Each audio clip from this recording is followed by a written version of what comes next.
Isa, please.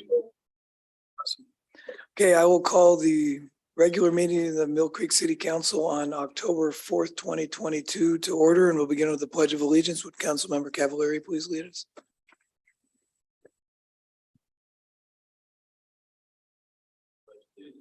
To the flag of the United States of America and to the republic for which it stands, one nation, under God, indivisible, with liberty and justice for all. Roll call, please. Mayor Holtzclaw, Present. Mayor Pro Tem Bunnell, Here. Councilmember Cavallari, Here. Councilmember Steckler, Here. Councilmember Allison, Councilmember Duque, Here. and Councilmember Paddock. Present. Councilmember Allison informed us that she has a work conflict tonight and cannot attend, so can we have a motion to excuse? So moved. Second. All those in favor, please say aye.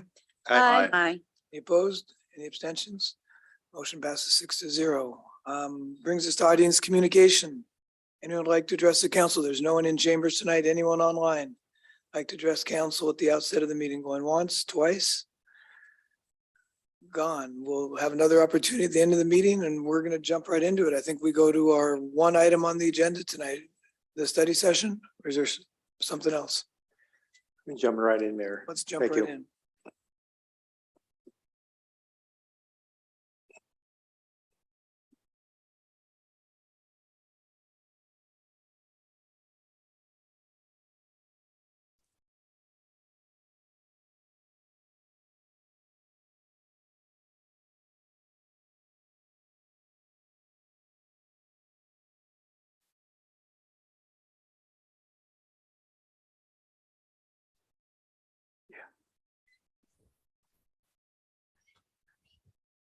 Can we upload these online? Yes. Thanks for your patience. We're getting the copies and I'm gonna share my screen.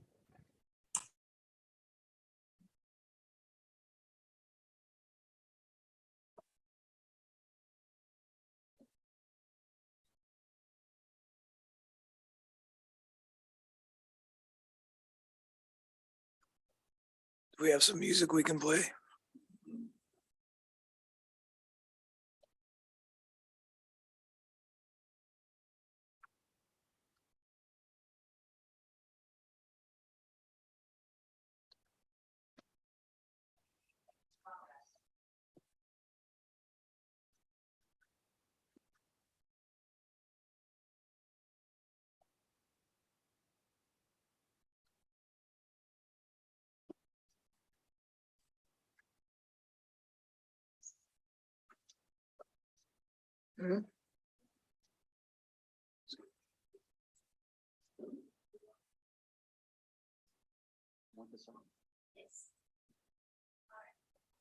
No worries.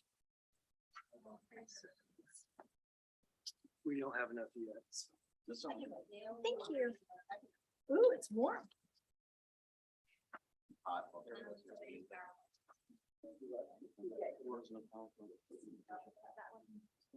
think you're just nerding. It worked out.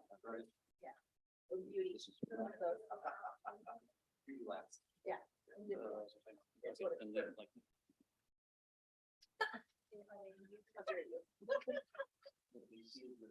I was thinking that maybe.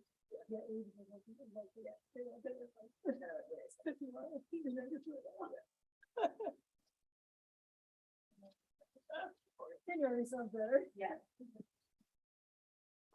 All right. Can everyone hear me? I don't know if this is working or not. It's working, but I think you need to Yeah, move it a have to little get closer to you. There Yeah. we go. Okay.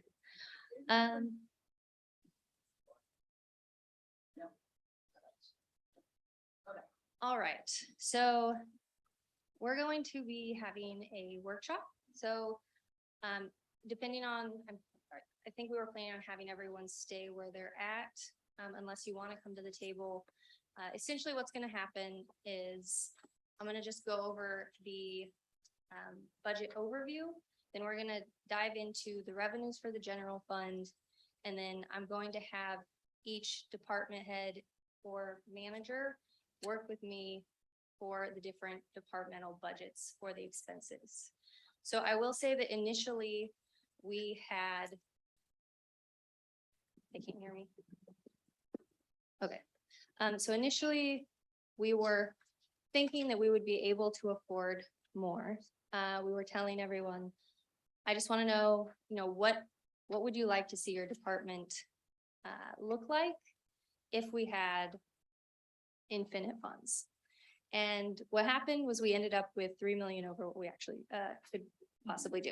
So just so everyone knows, I have cut this down, and not everyone was thrilled, but this is what we can feasibly do. So at this point in time, as we walk through this, all of the department heads and the different managers are just going to be giving a broad overview about what their department does. It's like, what are their functions? What are some highlights? That kind of thing. If you guys have specific questions on the line items, we can dig into that. And if they don't know, then I'll try to jump in, just because I did change some of their figures. Okay? Yes. So that was gonna be my question was, since you had to, they were not thrilled about what had to be reduced. Did they still confirm what their top priorities were that needed Yes. to still be in there? So, Right. so while they're not thrilled about everything, this is what needs to be in here. So it mainly was the personnel, and we had 9 additional employee requests. And so that is the one piece we could not do as much as I wanted to.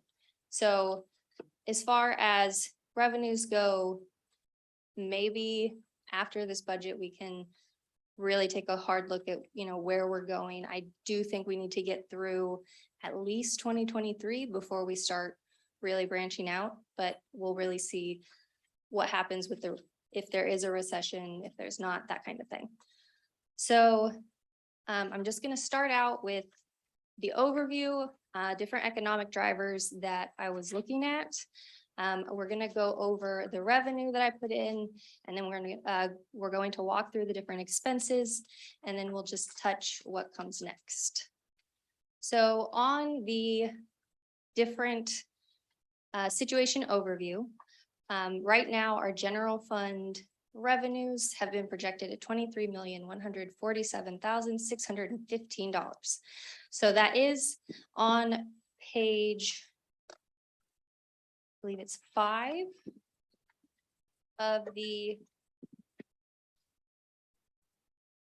So the far right total on page 5 of your packet with the green boxes, that is going to have your ending revenue total. So that's where that number is going to be living. The expenses are going to be the next to last page, I believe. So page 22 has the total for expenses. So expenses came in just about $1,400 under revenues. So as we look at this, we did have a significant decrease because, as everyone knows, we did lose the fire EMS levy. And then we did say that we would be cutting our general regular property tax. So I did go ahead and take that out. So I wanted to just touch base on what exactly happened. So we did calculate, we have 8.4 million that we paid for the fire contract. So we're not collecting the EMS levy. We removed the regular property tax, and we said that it was going to be revenue neutral. So we would not have that cost paid by the taxpayers. We do still have to pay for a fire marshal, and we have to pay for inspection fees. So at this point in time, we're projecting roughly 120,000. We don't know if that's going to be the final number or not per year for the fire marshal and those services. So I've got those two, and then the station that we are purchasing is going to be right under 60,000 every year. So that's included for 2 years at this 356,000 number. So in this, I have assumed a 1% property tax increase, because at this point in time, we're struggling to make it happen without it. So there are some options that we can look into if we do, if we're not comfortable with that. And we can look into that next week after we get feedback from everyone. And just a reminder that 1% is what, $61,000 citywide. So it's about the cost of our annual payment to the fire district for the station. Right. Yes. And if really, if we looked at this 1%, if we applied it to what we were requesting, which is on page 2, that's going to be that second line. It says regular property tax. It's gonna be half of that 8,000,004. So it's roughly $4.2 million that we'll be collecting instead of the 6.5 that we previously were. So really, it's closer to 45,500. I forgot about that. Yeah, so that would really, it's not a whole lot. So there's still a huge decrease from where we were at last year. So different drivers that we're considering right now with the CPI, we are at, with the most recent numbers, we're at 8.9% for inflation for the Seattle area specifically. We are looking, MRSC, Goldman Sachs, pretty much anywhere you look right now, they're saying, we're thinking 2024 is going to land at 3.5. No one's been real specific on if it's at the beginning or the end of the year. And then they say, we're going to end at 2% in 2024. So when I'm looking at this, I'm thinking, all right, so as far as sales tax goes, that's where we're going to have our concern. So if sales tax drops, it's going to affect our overall budget with as tight as we are.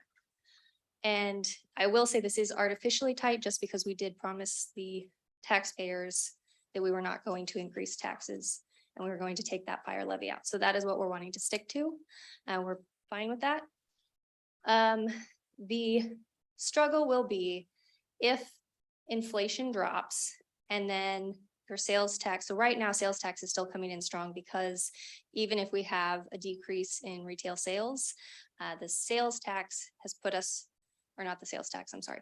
Inflation is putting our figures still around the same amounts that we're used to seeing. So if inflation drops and those figures, the sales have dropped, once that inflation comes down, you're going to see decreased revenues. So that's what I did take into consideration on sales tax. I'm expecting to see roughly half the first year impacted and then all of the next year. Other than that, right now, our state general fund, B&O tax collections are at 16.5% over what they were projecting. Sales tax is 7% over. They have a lot of really mixed signals right now. Inflation is crazy. We've got great sales tax, employment is increasing. And the other piece inside of this is that our home prices are starting to slow down. They're not appreciating as fast anymore. And we do have residential construction and home sales that are slowing. They're saying that consumer confidence dropping is what that's related to. That and the high interest rates. All right. Yes. Will the minimum wage increase have any effect on this though? Everyone we have is over minimum wage. No, the minimum wage did. Oh, yes, it will. Yeah, so they are on the minimum wage for like social security even. All of that is impacted by your annual CPI. Through the state, yes. They do take that into consideration. Yes, I want to say it was between 8 and 9%, something like that. Yeah. All right, so before we talk next steps, I'm going to jump over here. I just want to confirm with IT that everyone's going to be able to see this. I think so.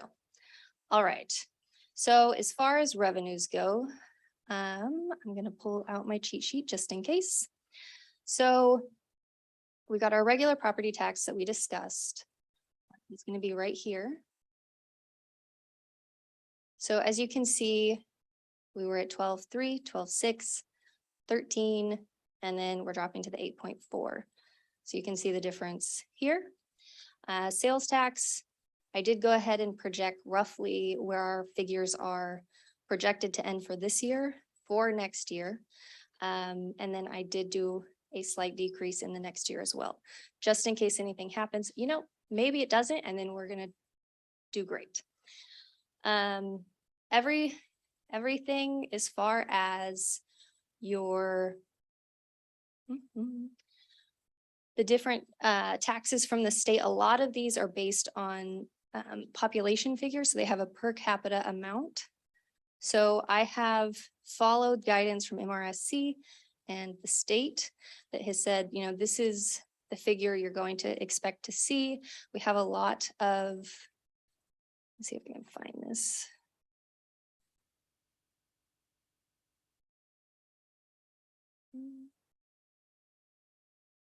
So for instance, the MVET for the violent crimes, that is one of the per capita that had increased. A lot of your different payments from the state are going to be increasing on a per capita basis that have to do with criminal justice. So quite a few of these are going up, not a whole lot, but just a bit. So that was helpful. As far as the majority of the, one second. So, yeah, of course, yes. We're having trouble hearing. Can you please unmute your mics? Absolutely. So a couple of things I wanted to point out that I was actually very impressed with. I wanted to mention the passport fees. But we're talking about decreases, and we're also talking about property tax increases. There's a lot of places where you're showing revenue increases for the city that's not coming at taxpayer expense, like the passport income going down. We're Here you go, showing right that projected to double Yes, from where we've been at. And it's a realistic number. It's on a pie in the sky number. The passport photo number going from 48 to 262. I thought those were great increases that could have been, you know, property tax increases, but instead it's coming from revenue increases. So I think that's, we got to kind of bang the drum a little bit too. We're also talking about, you know, coming up with that's a significant amount of revenue. We take a lot of property tax increases to cover that kind of revenue increases. 64% of that is net revenue. Right. So good, kudos on that. I also made a note here on law enforcement services. Now that's showing a decrease, but I'm not quite sure what that is. That's not like fines and things. What is law enforcement So- services? Going from 421 down to 382. I forget what that is. It's not fines and tickets and things. It's something else. Law enforcement services. Is that like overtime services? No. Here goes the chief. He's reaching for a microphone. I believe that line item is actually associated with services that are provided through concealed pistol license and fingerprinting. And I think there's a combination of what those things are. I can pull it up here real quickly, but I'm just.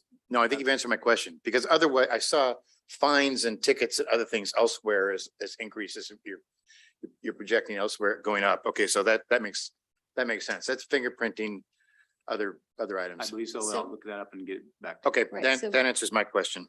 And we are trying, so overall with the revenues, we are trying to bring the city back to normal. So you can really see the differences between 17 and 18, and then 19 and 20, and then 21 and 22. So you can really tell on this last budget, while we did meet revenue forecasts, we have been meeting our budget. Our budgeted revenues are so much lower than they were when we were fully functioning. So that is a piece. So a lot of your different fines, the example I've been using is, I feel like police are not going to love me right now, but so in 17 and 18, we had civil traffic infractions that were at 345,000. And in this budget, we're currently at 94,000. So there are things like that that we're trying to find a balance between what's actually happening right now and where we think we can be. So a lot of these, if you do see that they are slightly lower than 17, 18, we were trying to take into consideration actuals right now and what we thought we could do with our staff currently, especially with your police department right now. We have a lot of the entry levels that have not been through the academy. So that beginning of the year could be much slower. And then as you get more staff in that can, that are fully fully trained officers. Once they're sworn in, they will be able to do more. I think just maybe to just head that off a little bit, I think that the fact that we were grossly understaffed for a period of time during the last biennium, that, you know, we didn't have a traffic unit out there. We weren't doing certain processes that we normally do within the office. So of course, the numbers are going to decrease. And I think as we get fully staffed, the number will bring itself around as we start doing enforcement and really just kind of those outreach programs with the department. Yes, and public safety will be one of our top priorities. So I'm excited to see what this year brings. Does anyone have any specific questions? Yes. On the passport line, just so we're all on the same page, those numbers vary quite wildly over 4 years. What is the staffing level changes from year to year? Yes, so that is the one change as far as staffing goes, because we needed the change to be able to meet our expense needs. So we did move passports to the equivalent to 4 full-time employees. So it's roughly 10 part-time employees. So right now we are functioning at 3.6 FTEs. We had 3.2 approved in the budget, but because we weren't, as far as budget goes, we were not open to the public for so long that we did have that cushion to try to really ramp up that passport revenue. So right now we're technically functioning since, I want to say March of this year. We are technically functioning like we have 3.6, but once we start hitting that budget cap, we'll be dropping back down unless we move to the equivalent to 4. And then before that, they were at 2.8. So before that, 2.8, which biennium would that have been in? That would have been, 1920? 2020. I believe that would be this. I'm just trying to make sure we all understand 1920 there's an originally. expense side. I mean, the passport revenue is great, but there is an expense side to it. And so when we're talking about going up to 1.1, are you proposing as part of the budget that we add passport staff to get to that number? Right, yes. So Okay. we will need, I believe it's 2 more employees. Okay, so I just want to But remember they are there's another part-time. side to the Yeah, story. but point of clarification, that is part-time, not full-time. Yes. So Correct. it's Right, so the cost 2 of benefits is not Correct. is not included in that, so it helps to, the cost issue is less than full-time employees, which is a benefit. Yes. Yeah. Yeah, and so the net revenue from all of our overhead, all of our operating expenses, we do net out about 64%. So for every 100,000, we'll make 64,000. Yeah, I just think it's Great important that margin. when we see these numbers, because what we don't have is we just see a revenue change. We don't know what the staffing and expense side was. We don't know how much was dropped due to COVID. So we just see these numbers changing, and I think it's important we all just understand what they are and what they aren't. Yes. And next question I had, on field rentals and facility rentals, wonderfully large increases, but they're significant. Which page are you on, John? Same page. But they're significantly higher than So, what I saw. Is there, I love it, but is that realistic? yes. So I'm noticing that we may have cut out some of these numbers because I handed this off and I forgot that I had pasted numbers from, so previously, most of these different recreation focused revenue lines were in a different fund. So we were transferring money from the general fund, around 250,000 a biennium into the rec program. Right. And then we decided we're just going to absorb it into the general fund so that we don't have to be doing these transfers. So that is why in 2017-18, in this far left column, we don't have numbers here. So I did not realize we had those fall out. I will see if I can go. So basically, all of these numbers are below the 2017-2018 figures. So we did try to pull what we could reasonably do it because it's previously been done. So the 87, the 26, a bit, 87 and 26 have been vetted and they're realistic. Yes. Thank you. Great. A weird question. The Liquor Control Board profits, Yes. why are they so constant? Does that mean per capita we're drinking less since our population has gone up, but the amount of money we're receiving is staying the same? So I have that here. The liquor profits in 2022, it was $7.77 per capita, and our 2023 forecast is at $7.65.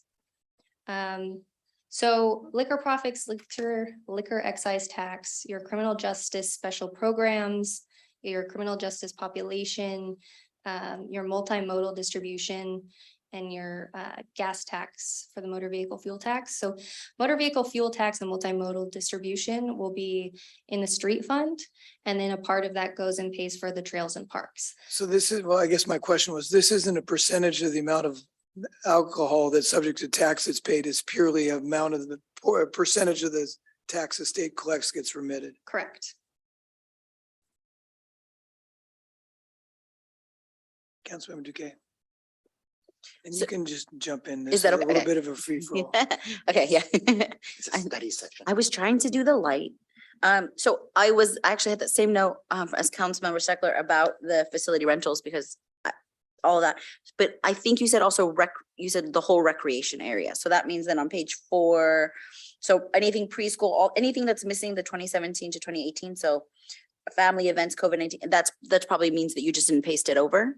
That means, Yeah. yes. And they so, didn't and then carry these that over. numbers are based off of that, not any okay, perfect. Thank you very Correct. much.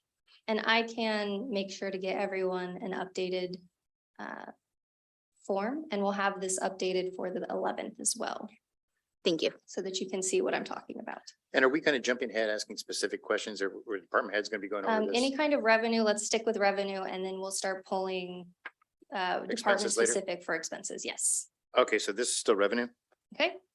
Okay, great. I have a revenue question then. Yes. Preschool, youth miscellaneous. Yes. I was just curious, what is youth miscellaneous? It's doubling. So any of the different events that we have, I'm trying to see. I can So all show the everyone basket right here. weaving, all So- the small, So a lot of the times we have these different contractors come in Yeah. and we take 30% for them using our facilities, and then they oversee everything.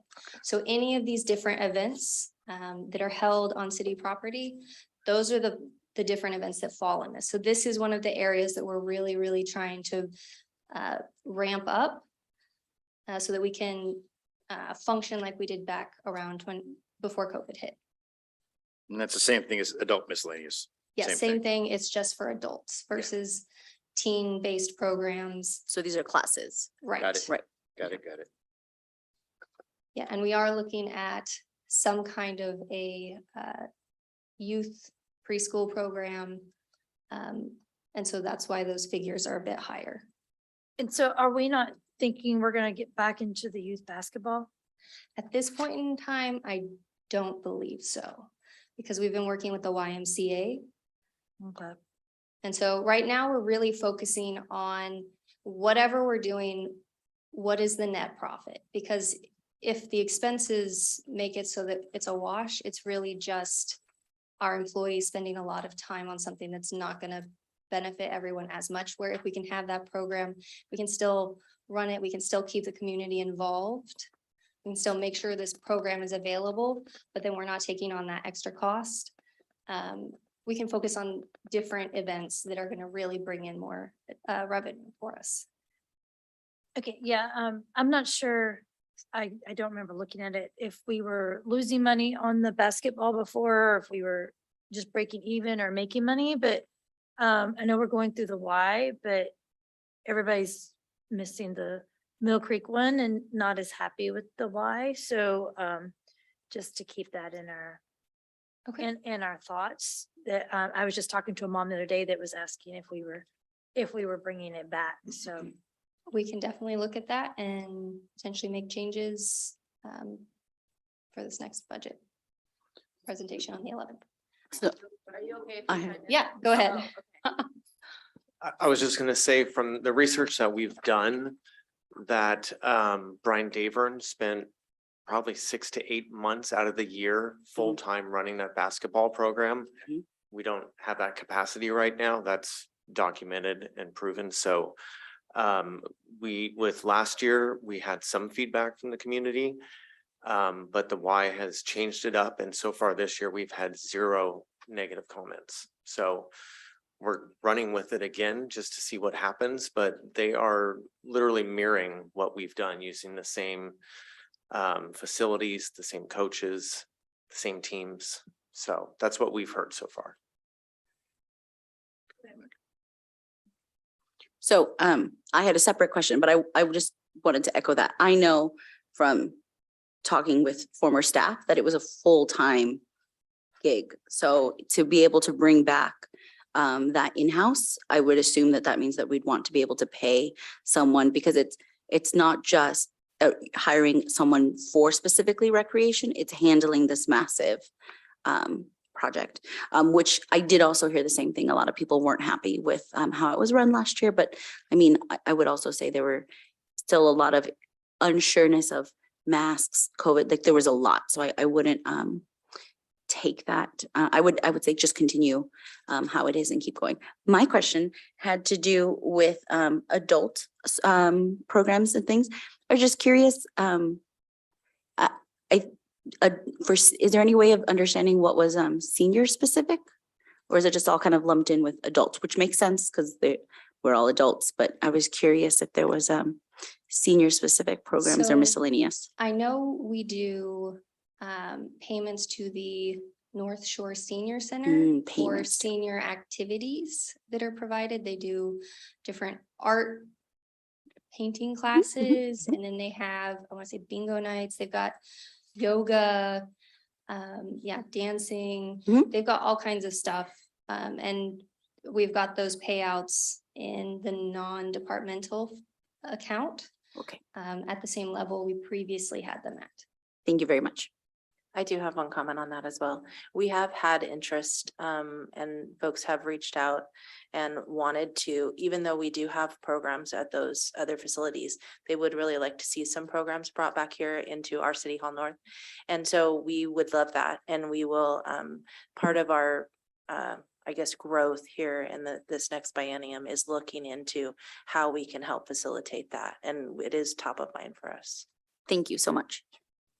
And just to kind of piggyback on that, I think in fairness to the Y, using last year as kind of a sample size of the rollout of the program is kind of unfair at this point. So I would leave it to the pros, Scott and Jody, to see where we go from here and how that looks. I just have a point of clarification for Councilmember Steckler on his law enforcement services question. That is actually associated, related to our SRO program. And Yes. so that is has to do with our agreement with the school district. So that's where those funds are coming from. That makes total sense. For the 2 SROs. Forgot about that. I had a couple of methodology questions, if that's all right. Yes. Not math questions. Okay. You had mentioned that it sounds like 17-18 is kind of the normalized run rate, and then there was some sort of is there some sort of specific reduction from that you based 23-24 on? And is that consistent? So consistently, I was going through and looking at actuals right now and where we're at versus where we were budgeted. And some of them we were over a little bit, some of them we were way under. And so if we were way under, I tried to fall somewhere roughly at about that 75% mark. 75% of, of the 17-18. okay, Yeah, so max maybe 80 for some of them that were if we could reasonably do it. It really just was line item specific because we were trying to make sure we were coming in as realistic as possible. okay. And then you had talked about the on the sales tax revenue, Yes. kind of looked at, hey, inflation's gonna go up, so that's gonna bump, or inflation is gonna continue, so that's gonna bump up the receipts, but then there's a concern that spending will slow down, so that's gonna lower receipts. Again, was that same formula used for each of the sales tax So- revenues? For the different sales tax revenues, I went in and we assumed if you have a 5% decrease in so right now they were projecting us at about 8.5 inflation rate for the inflation rate right now overall. And then they were talking about dropping to 3.5. And so roughly half of the year, we're still going to be bringing in that normal revenue. I don't see, so if you remember sales tax, anything you receive, it's from cash that moved 2 months ago.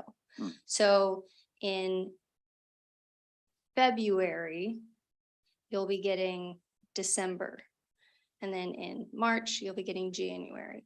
So I'm figuring roughly half the year, we're going to be coming down probably like I ended up going around 2% decrease.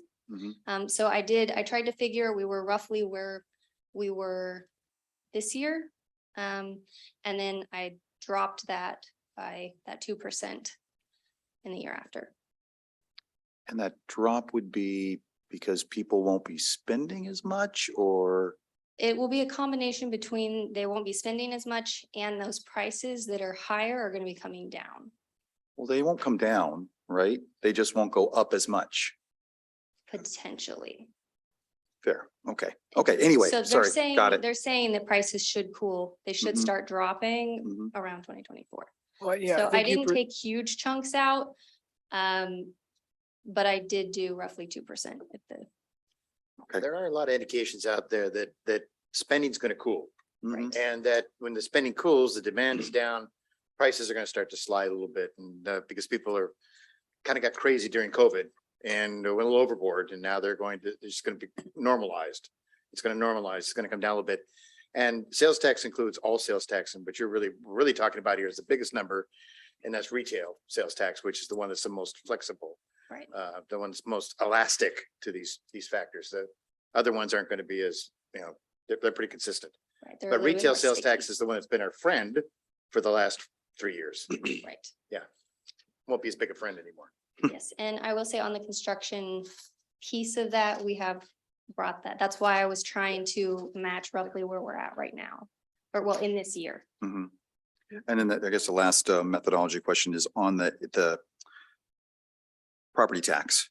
Yes. Does that include, were you able to look at the bump in the average cost of homes that's happened over the last 6 months? I know it's leveled off, but there was a big bump, right? That in the doesn't affect, assessments. that doesn't affect the revenue collection. Not for us. No. It doesn't go affect it for I anyone. retract my question.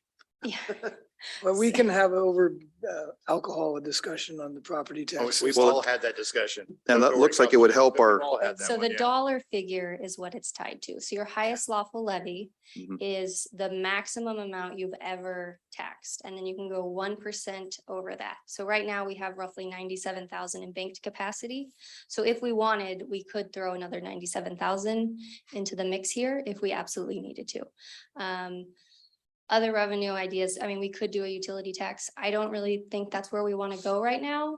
I've had some staff members mention that, but I don't, that's not something we're focused on at this time. So, if we got really, really desperate, which I don't see happening, we could consider that, but at this point in time, I am not even entertaining that. Yeah, the 1% applies to our total collections. The increase of individual house values or property values affects how the pie is divvied up. It doesn't affect the size of the pie. The size of the pie can only grow by 1%. thank you, understood.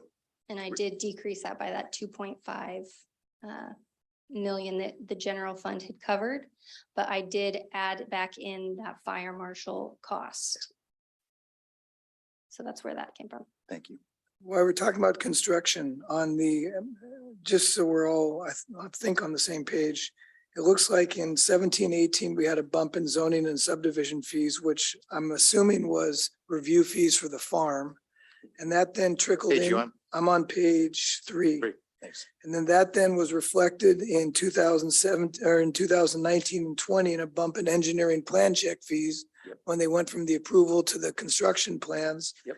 And the same thing with plan check fees bumped up in 19 and 20, and then they drop in the two biennium after that. And that's why you're proposing, we're returning to normal levels without an unusual large development like we had for a couple of years.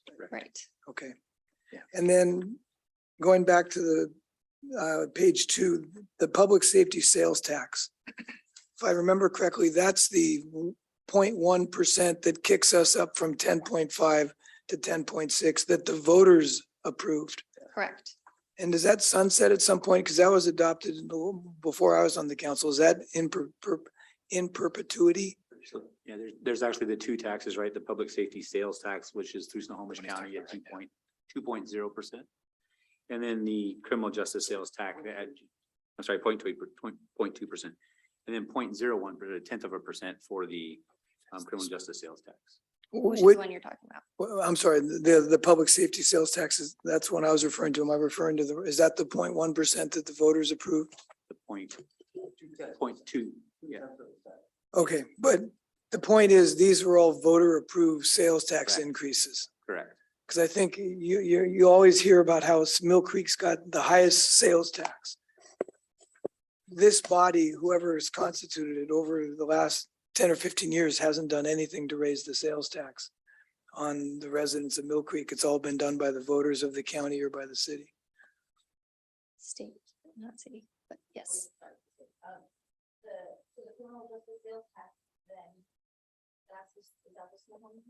No, so we've had. Sorry, let me repeat that again. The criminal justice sales tax. So it's sorry. a tenth of a cent, Mhm. criminal justice sales tax. We've had that for as long as I've been on council. It goes way, way, way back. Okay. So you get first 0.5%, the second 0.5% is the city. We've got both of those. Mhm. So we get a penny.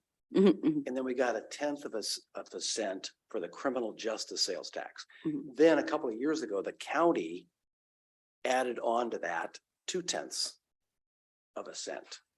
Which is why we're at the number we're at now. Yeah. And so I was just curious on Brian's comment about, does it sunset at some point? I don't know if that was answered for either of those. I'm looking at And I it. appreciate I don't Mayor believe so, Holtzclaw but I for will have putting to that out. follow up on that. Thank you. Say it sunsets. I'm looking at MRC. I haven't, don't think it yeah, I does. haven't seen anywhere where it sunsets, but I can dig into that. Thank you. Any other revenue questions? The fire marshal and inspection fees, we haven't had those in prior biennium because those were covered by our contract with Fire District 7. Exactly. So now, we're projecting of the 368,000 or so you're figuring on the expense side for those services, that we would recover about 20,000 of that in charges to, or is that a little bit unknown at this point? This is unknown. Okay. Yeah. Because we haven't done it before, so we don't know. I assume we haven't figured out a fee schedule or anything like that. Exactly. So I think we'll probably model what Linwood is doing, because Linwood is in the same boat as we are. Remember that cities within South County Fire charge this directly. So we'll look to see what they do and other cities do.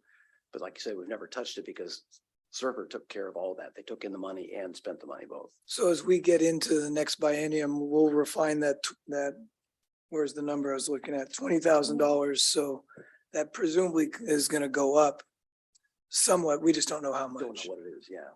And that would offset the The two- expense the two- side. Yeah, the 240 is what she's got in there for fire marshal and inspection. The other 120 is for buying the station. Oh, And okay. offset the You got it. 240 would be reasonable. But like right now, I don't know if you went to a business owner and said, what do you pay for your annual fire inspection? I have no idea if they get charged anything and I have no idea what they spend. We're just blind to that because Fire District 7 took care of all that for us in the past. So So we can figure that out, but right now, Laurel said, I said, I don't know, put a little bit in there. Because we really have no idea. But you And, will. and we be knew using that à la carte service was coming, right? That we were Right, gonna have yeah. to purchase that way ahead of Yes. time. So just out of curiosity, do the other cities, now that Mount Lake is now in the mix and Edmonds apparently is coming up in the queue as well, partnerships with those cities of maybe recruiting our fire marshals that way. So I mean, I'm not sure how the process works, but I think creating partnerships with other cities might drive the cost down a bit for us. I think that's a great idea. Yeah, so at this point in time, it's just really, really new, and hopefully by the 25th, we'll have a little bit more information. Worst case scenario, we'll push it again until the 1st, and from there, we'll see. Depending on how fast everything moves. So I have a question for you on, Joe doesn't give me my microphone's on. So on the, I'm on page 4, on the civil traffic infractions and parking infractions. Those numbers are up significantly, which is great. The budgets are up, the goals are up significantly. Do we have a plan for that, or how we're going to go about achieving that? Because it's a significant increase against actuals, and Chief is pulling his microphone over. So Yeah, that's I good. believe that our increased staff will have a more presence on the road. We'll be in the neighborhoods more, we'll be out on the main roads and buckling down on one of those priorities that we have in traffic safety. So that's why we project those numbers to be where they are. You're comfortable these are achievable? Good. Okay, that's all I wanted to ask. Make sure you're comfortable with them. Worst case scenario, if revenues are not going to be coming in the way we are projecting, we will have to cut cost. That's just, we haven't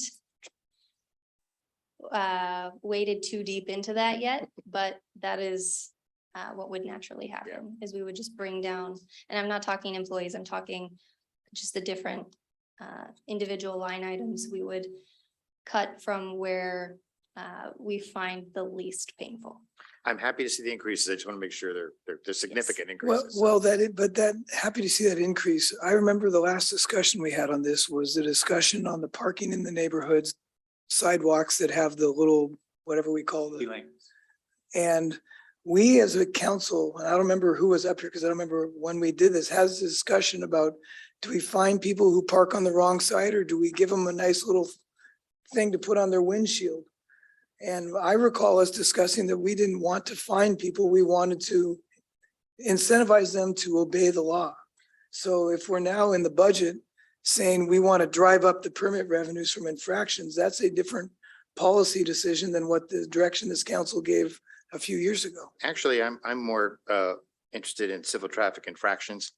That's the revenue one that that's the one that has the most revenue against it. Red lights, running red lights.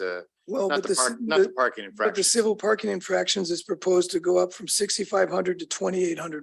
My math is poor, but 28,000. 28,000, Yeah. that's about a But fivefold the increase. 230,000, those are budgets, those aren't actuals.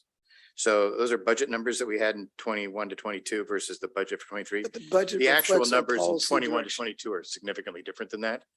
And I know that, but I know the actual numbers, and that's why I'm looking at the actual numbers versus the budget numbers. And I know that we've been significantly without staff, and I understand the police. You're missing my point. The budget revenues reflects our policy direction. And our policy in the past was not to enforce the parking in the neighborhoods. And this going from 6,500 budgeted in civil parking infractions up to 2,800, to me Yeah. reflects a policy direction that we want to enforce parking in the neighborhoods differently than we have been in the past, and different from what our policy direction was previously. Perhaps it's a question can for the drop chief. No, Is that no, a- I understand the chief, but And I would also comment that it's just not the neighborhoods, right? We were Yeah, also right. dealing with the business areas, right. you know, some of the commercial developments that we have. But not only that, we're dealing with numbers from the past that have some pandemic issues with them as well.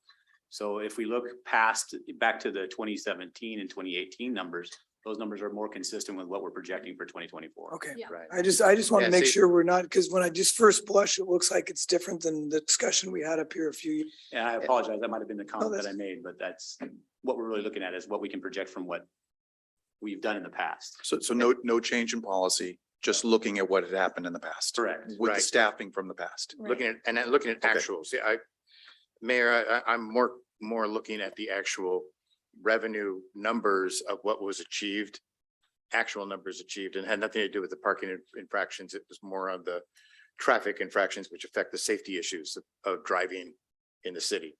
And our numbers are down significantly from what was been our consistent track record in the city. So this is a big increase from actual, and I wanted to make sure that it was a realistic goal to achieve.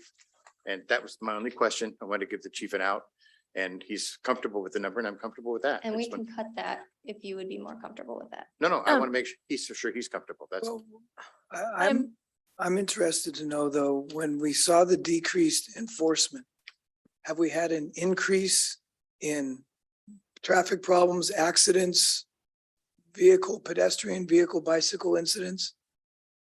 I can name off a few fatalities, yes, and 527 that I know of personally. And if you look at I the was- police blotter, you I can was see asking the there's. chief, Oh, chief that oh, I'm question. sorry, I didn't know you were. I'm not trying to argue. I'm just trying to understand. Have we seen, I know there's been incidents both before we cut back, some of the incidents you talked about were before, but have we seen a noticeable change? I think we've seen more of a noticeable increase in some of the concerns that the community has brought to our attention. I think that we have seen some, obviously the reduction in staff has also caused this problem. But we haven't had a tremendous increase in collisions. The collisions that we're talking about and the fatalities, we have one of those that is medical related. And another one that was probably more along the lines of reckless behavior. Have we seen a huge spike because of the decrease in enforcement efforts? I don't believe so. But I'd have to go back and look at the numbers and provide that to you at the next meeting. Mayor Pro Tem, I think needs some clarification. Yeah, I think I was getting confused with the conversation. So because it looks like really the silver parking infractions were 30,000 in 2017, 2018, and we're talking about making them 28,000, which is actually less than the 2017, 18 actuals. So therefore it should be realistic, and it's something that we were doing. And we started spinning, so I started getting myself confused. So I'm correct, right? Yes. Correct. That's why we're using those we're projecting that number from past experiences. Okay, thank you. Yes, because COVID hit in March of 20, and that's when I believe June was when we started having staffing shortages in 20.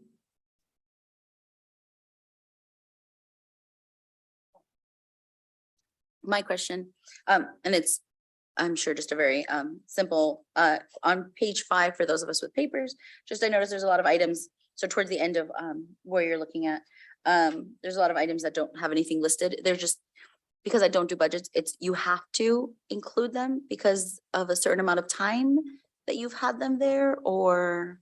I believe some of these are just old lines that probably need to be removed. Okay, so they, Yeah. so potentially, do you think the next time we'll see them, will they be removed, or it's, okay, Yeah, we can Great. remove those.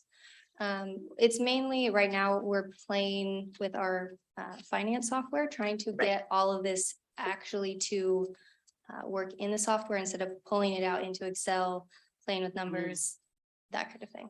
great. It's because I saw sales tax again, and so then I was confused and Yes, thought, those are just old lines. I do apologize. Thank I'll you. Make sure we get those removed.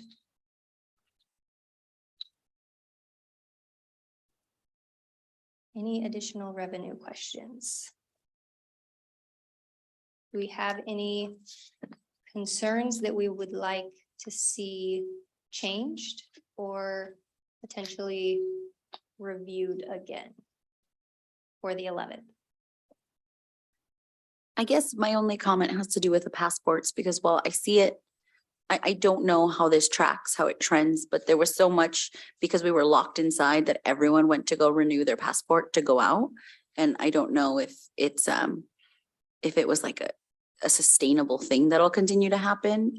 So that, I guess that's my only concern with overall kind of the trends, especially because we talked about sales tax, and so more of the habit of travel. So the volume, the two largest days for passports is Saturday and Friday. So at this point in time, we've set it up so that we'll have 4 windows on Fridays and Saturdays, because all of our appointments and our walk-ins are just absolutely blowing up on those days. And so Monday through Thursday, we are planning to only have 3. And if we do not have the demand, we will reevaluate.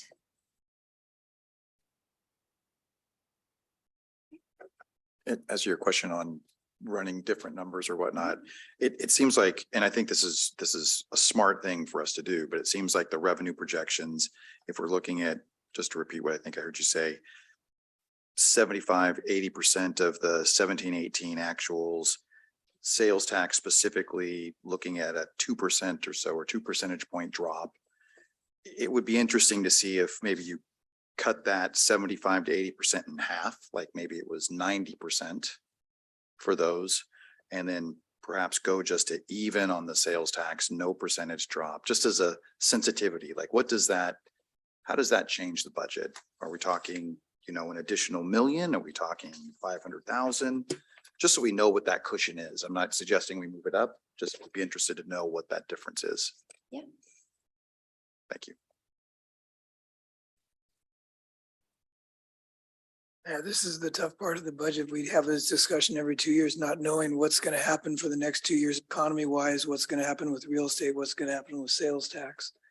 You know, we always, this is my 5th or 6th budget. I can't keep track.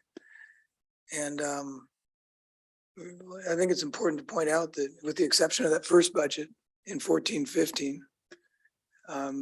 this is, every one of them has been balanced since then. I think we had that one budget, the last one of Mr. Armstrong, that was a wee bit in the hole.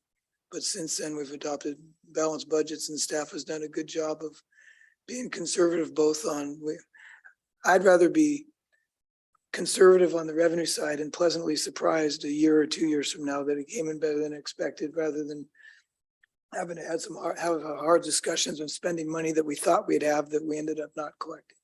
Out of reserves. Yes. To cover that, correct. So I will say, if sales tax comes in higher than we've projected, then at least if any of our other revenues come in lower, then that can cover the difference. That's where my mind was. So even if some of our recreation programs aren't, they don't get off to as great of a start as we're hoping. In theory, as long as the economy doesn't absolutely tank, we'll have that sales tax buffer to cover. But that's the one area where even if there is a downturn, where we're helped is that people still are going to need to shop. Right. They may shop less, but in the past they drove to Linwood to go to Alderwood Mall to shop. Now they do it online, so we collect that sales tax. So even if, again, if there is a slowdown, I would hope that the impact to our sales tax won't be as much, because I think people will start doing more shopping from home and online. Right. And just one more quick question. So when we talk about passport department and revenue generation, I know we talked about as a vision or a goal of enhanced features with passports. And is that somehow included here? So maybe that's a topic for a different time or later conversation. I know we talked about it last year and the year before. Those features, then COVID hit, and then of course, now here we are. So some of the features we were offering ended up in a net revenue of just like $5. And so between that and them telling us when we had to make these appointments, it really is going to drive our revenues down, because at this point in time, we have appointments that we put out for everyone to take on Tuesdays. And then anyone that cancels, we've got all of those walk-ins that we're fitting in between the appointments. And so if we have to stop and get, so like passports, we get revenues of $35 a piece plus $16 on the photo, which we are planning on starting back soon. So those kind of revenues are a lot higher than say $5, and it's going to take us 15–20 minutes to handle that, where we could be bringing in 35. Can we clarify for everyone what we mean by enhanced services? Is that just the global entry, for instance? Or is there a separate for TSA? What is the service that we would be? I believe it was called TWIC. that, they were Twix. Twix, I think was, so you could go on a government, it was Twix, so you go on a government, if I'm a contractor, I want to go to the Navy base. Twix card, that was one of the ones that Jeff Valentine was talking about. We were Okay. also talking about TSA pre-check, and if you've been to the airport, there's lots of private vendors that have done TSA pre-check. Well, and then there's, Ideas that were exciting a couple of years ago, when they were gonna ramp up and make it a big deal, those have kind of gone away. One of Okay. them has poor margins, and one of them is just not really a good market. yeah, and the other one is the global entry, which is different than the pre-check, but I'm not sure that that's something that they can, a local jurisdiction can do. Yeah, I think we were gonna research that. I'm not so sure about that one, but So it's called global entry? Yeah, Okay, I can look into that. allows you to get back in the country quicker. And Mayor, to answer your earlier question, we have seen an increase in collisions, but not a spike. Okay, thank you. All right, are we ready to start on expenses? Does anyone need a 2-minute break or do we just roll right in? Let's roll right in. Okay, I heard some breaks. let's take a 2 minutes. Oh, Okay, sorry. take 2-minute bathroom break. Speak for a minute. Okay. Yeah.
I still remember him as a little tiny boy, you know? He's a grown ass man. Could, you know, could Our property tax revenues are only about 4.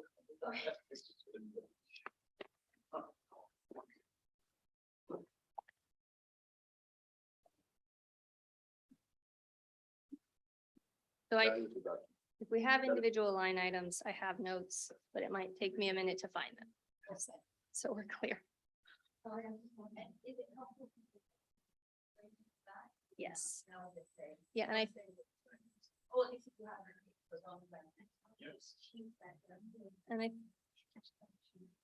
I guess we haven't really discussed if we want, are you guys comfortable there? Or do you want to come to the table? You'll be next. I'll go first. Whenever you're ready. All right. So let's start with the legislative. I will say for the first thing everyone is probably going to notice is that our salaries are estimated higher. I did go ahead. I don't have any final figures, but I figured absolute worst case scenario is, well, not worst case scenario, but the most expensive case scenario would be they doubled. Are you gonna go to the first page? Oh, yeah, let's look at the first page first. Let me just put this up here. So what this is, I did not have a Springbrook report for this yet, so I tried to just get this on here. So this is just summarizing each department so that you can easily see the difference between the different budgets. So I did think it was interesting to throw in, so in the 21-22 amended budget, we had that $30.3 million. We do remember we have the EMS levy and then that additional regular property tax that was covering that 8.4. So then I took that out. I added back those fire marshal services. So fire inspection, fire marshal, and then the fire station purchase that we need. And so with that, we would relatively be looking at about 2.2 million for the 21-22 budget if we had not had the fire contract. And that's really just an extra data point for where we technically were versus where we are looking to go.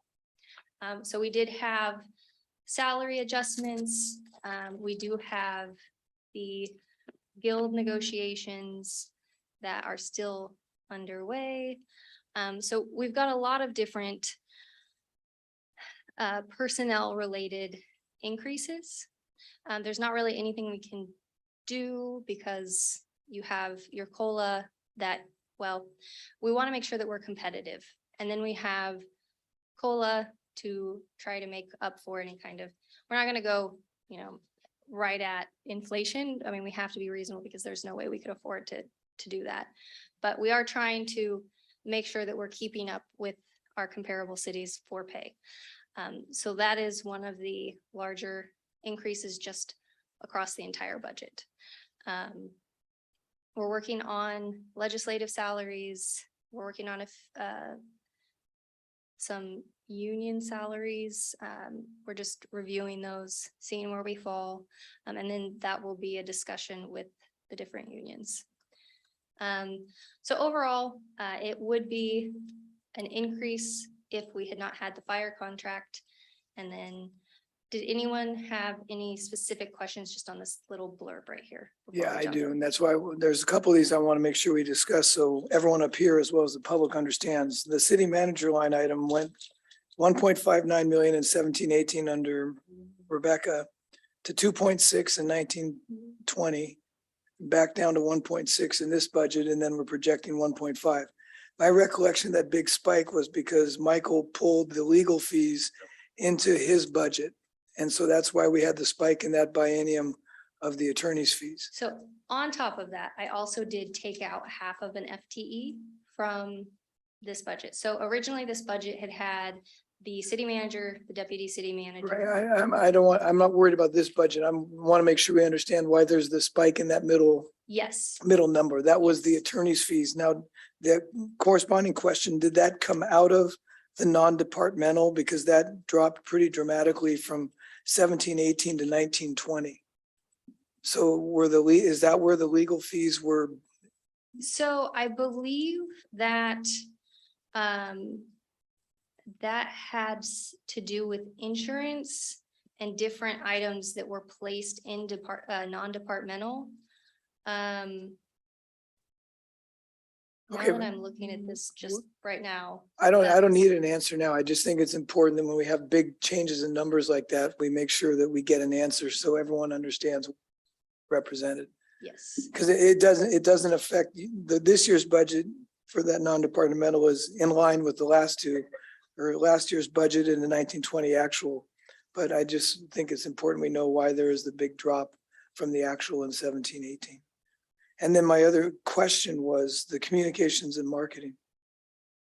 The actual to the budget, what was in the actual in 19 and 20 that was 3 times higher than the last? So we had a lot more staff in these budgets. So between communications and marketing And the and rec the staff, recreation, we okay. had a lot more expenses related to the different programs. And I want to say the basketball program was like $250,000, 260,000 that we were paying. So that was a piece of that. I will say on the city manager budget, I do believe you are correct that that huge spike was related to the legal, because when I came, I remember, so I came in December of 20 and they had put everything, they decided to pile it all in the city manager line item. And then we decided this isn't a good way to really show what this legal is for. Right. And so we split it back out.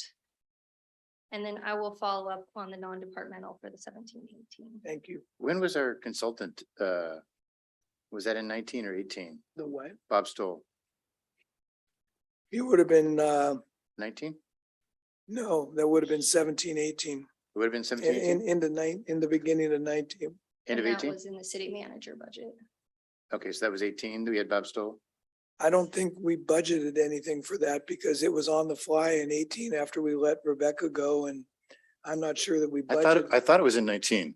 This one, Sorry? I thought it was in 19 that we had Bob Stoll. His name was on the budget for 1920. He helped produce the 1920 budget. Yeah, I thought he was So in for 19. 6 months, 18. Yeah, for 6 months. I thought he was in 6 months of 19, so that would have been part of your, would have been about 150,000, what he was charging us, I believe. Yeah, he was here in 18 and 19 because I was appointed in 19 and he was already here. And that was February of 19. Yeah, So we appointed him in June of 18.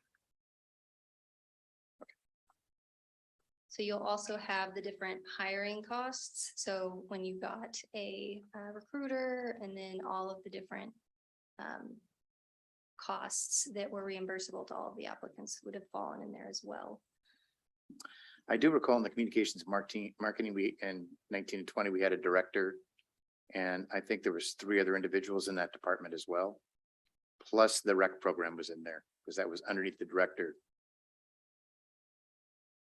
Although I do notice a rec number of 494 down there as well.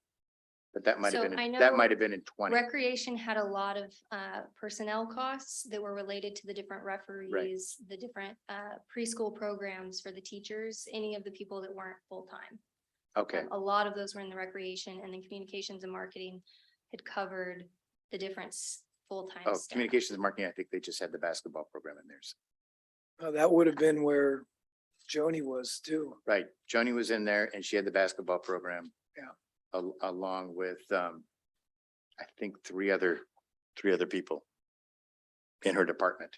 And that went down to 1 person and Yeah, it went down to Kristen. Kristen. Yeah. And then. that's why it went down so low. Right. All right, so I did want to point out legal expenses, just because that has been a hot topic. So we did drop them quite a bit. I did try to still be reasonable because we are still transitioning. Everyone is still very new, so we do need legal guidance on a lot of the different situations. We still have the guild negotiation going on. We could potentially even go into the next year.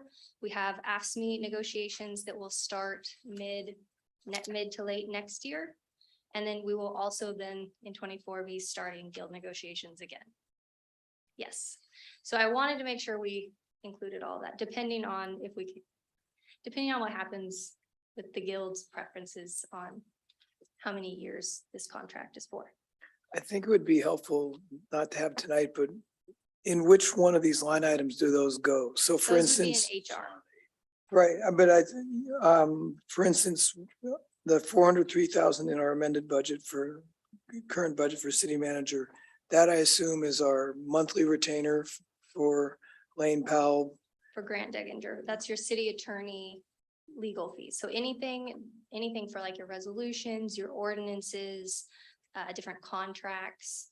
And I think And that's then- what I'm asking for is just a summary of which legal fees go in which one of these buckets. So for instance, the human resources was so high in that one year is because we had a piece of particular litigation going on. So, Where does the Public Records Act legal fees fall? so that is the city clerk. So the Okay, that's city what I- clerk's budget will take any kind of open record legal fees. So any kind of redaction, any kind of assistance with our different litigation. Yeah, I think it'd be helpful if we just had a little one-page cheat sheet saying that under each one of these categories, which legal fees go in there. So the Yes, city I can do manager, we that. got a retainer. You know, where does litigation fall? Where does Public Records Act requests fall? So with the new system, for reporting on legal fees, there will be, it's gonna be the line that says, it used to be under professional services legal. It is now under legal advice or legal litigation. So you can easily see which one is litigation related. So Good. Grant, your city attorney is gonna hit in the city manager line, any kind of legal fees for finance. So like for the audit, we need to contact our legal team just for a couple pieces of that. We didn't have anything for the communications and marketing and IT. For HR, that's gonna be all of your guild or union negotiations, any kind of employee related legal costs, whether it's helping with an offer letter that we need to make sure is up to snuff, or a new job description, making sure that we're meeting all of the criteria we need to meet in that. So, I mean, there are a lot of different things that they help with when we need advice. And you have that in each one of these breakouts in the package Yes, you gave us, so Yes, and we so can see where they're broken out. each of those individual lines will be in each of those departments. So just like city clerk, any kind of open record request or litigation, that will go there. Police, that will be any kind of assistance they need that's outside of prosecutor, or I think there's a couple other legal costs that you guys, yeah, and defense. Fire, that's mainly in 21-22. That is for the annexation and all of the contracts and working through that entire process. Laurel, I think you were on your way to talking about a recap of legal. Were you going to provide a recap of how you guys are doing against legal costs, or were you prepared to do that? Of how you what? So, How they have done against their legal yeah, so costs? right now, legal costs have dropped quite a bit. We're roughly half of where we were in 2020 for this year. So I have on all of these legal fees, I did go ahead and look at the trend based on this year and where we're projected to go based on the last 8 months. So I So- just averaged those costs, got a monthly amount, split it, because that's our current run rate. I will say after that, I still had to make cuts. So I did cut roughly, I want to say it was like 20% on some of them. I tried to stay where we could still defend that level of legal fees. And if we don't need them, that would be great. It's mainly that I didn't want to cut it so deep that we have to come back and say, hey, we need another 500,000 for legal fees. The important point here is for the people on the call that have been around for a while and the media that's listening in. We've had a lot of talk over the last few years about the runaway legal costs, the city of Mill Creek. And this administration has gotten control of it, reduced it significantly, and that is a huge win. We don't get a chance to toot our horn much about wins, and this is a great win for the city of Mill Creek staff and leadership, and it's a great win. It's a lot of money being saved for the city of Mill Creek, and I'm really, really proud of the staff for what they did. I'm glad it's not easy to toot your own horn, and when I saw the numbers, I wanted them to toot their horn a little bit about this. I'm glad you are, because that took a focused effort, and it's a great win. The city thanks you, the citizens thank you. That's money back in the coffers of the city thanks to you. So Good job on that. That's good leadership. That's good management. That's good fiduciary responsibility on each and every one of the department heads. Well Well- done. Laurel, do you mind scrolling so that they can see what we're talking about? Yes. Thank you. My apologies. And I mean, some of it was it really was COVID specific. We had revenue decreases that we knew were coming. We had all, it was just like a snowball effect. And I am happy that that is over, but I will say a lot of those costs were related to, our COVID safety policy, handling all of the different situations. So if someone got sick, how do we handle this appropriately? Is this HIPAA information? If we're gonna be the first ones to open up to the public, how do we make that happen safely? So I mean, there were a lot of legal costs that were related to COVID. Well, and that's why it's, I'm gonna sound like a broken record, but that's why it's extremely hard to compare year to year and say how we're comparing. You have to go by each year and say, okay, 2020, we had COVID. 2019, we decided to buy a piece of real estate. We spent more legal fees on the real estate transaction. 2021 and 22, we spent money on the fire contract. So, I mean, and then you add in top of that, what litigation we had going on, the number of PRA requests. I mean, the only thing that's constant for the most part is our retainer for our city attorney. Everything else is, I mean, we're trying to budget. There's only so many legal fees we can anticipate and budget for. We don't know what litigation could come down the pike that we don't know about today. I don't think a lot of people understand how time consuming and expensive it is when you ask for every legal invoice Yeah. that the city's had for a really long time. You're talking 4 or 5 hours that staff is going to be working on a single set of invoices for a month. And then they have to go through and heavily redact, and then legal has to go back in. So that's even more legal costs for the city when we have these giant open record requests. And then when people get a hint that something could be going on, then, your open record requests just absolutely explode. And that really was what was happening.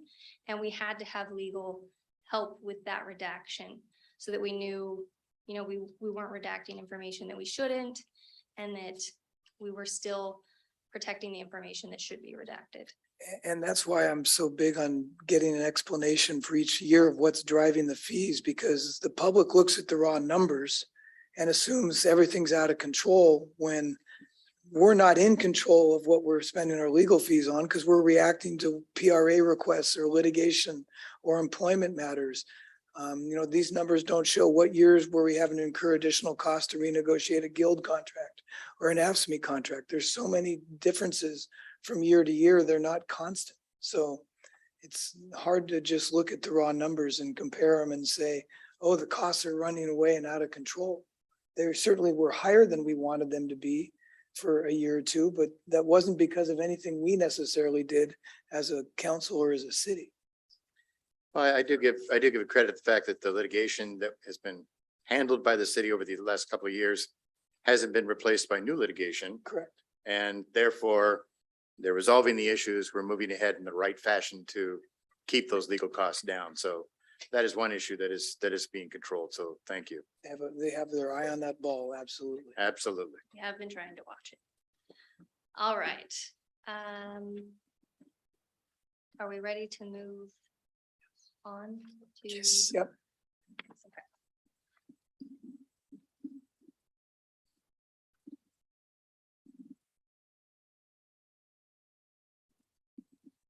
All right, so I think we had just touched on this. So on legislative, I've got the potential salary increases because we haven't increased salaries since, what did we say?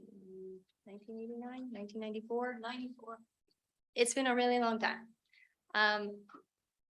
So that number may come down. I just wanted to be ready and make sure that we had the budget authority to cover those salaries if they were to change.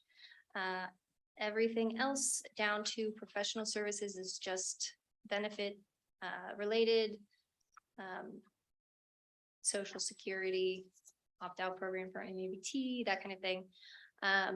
Office supplies, I wanted to make sure that there was at least a bit in here so that if We needed to do some kind of binders, any kind of pens needed, that kind of thing.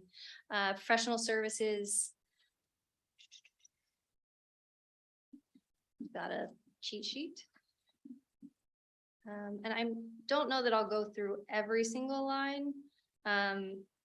So for office supplies, that also will be any kind of business cards, your different picture frames for out in the lobby.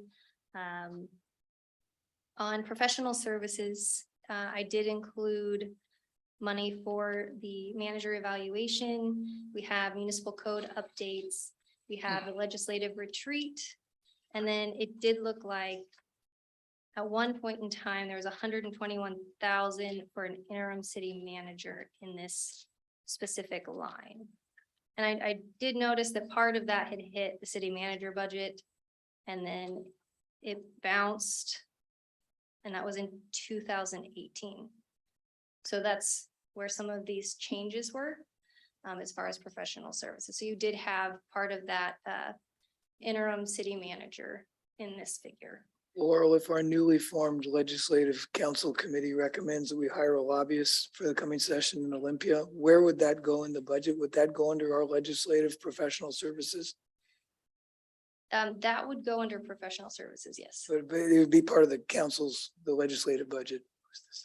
Yeah, I would, for discussion in the coming weeks, I would suggest we put 60,000 in that. I mean, I think I indicated that from the conversations I've had, that it might be reasonable to expect 5,000 a month if we decide to go with the lobbyist. So it might be worthwhile to plug or for discussion, 60,000 in there for us to discuss if we want to move forward with that.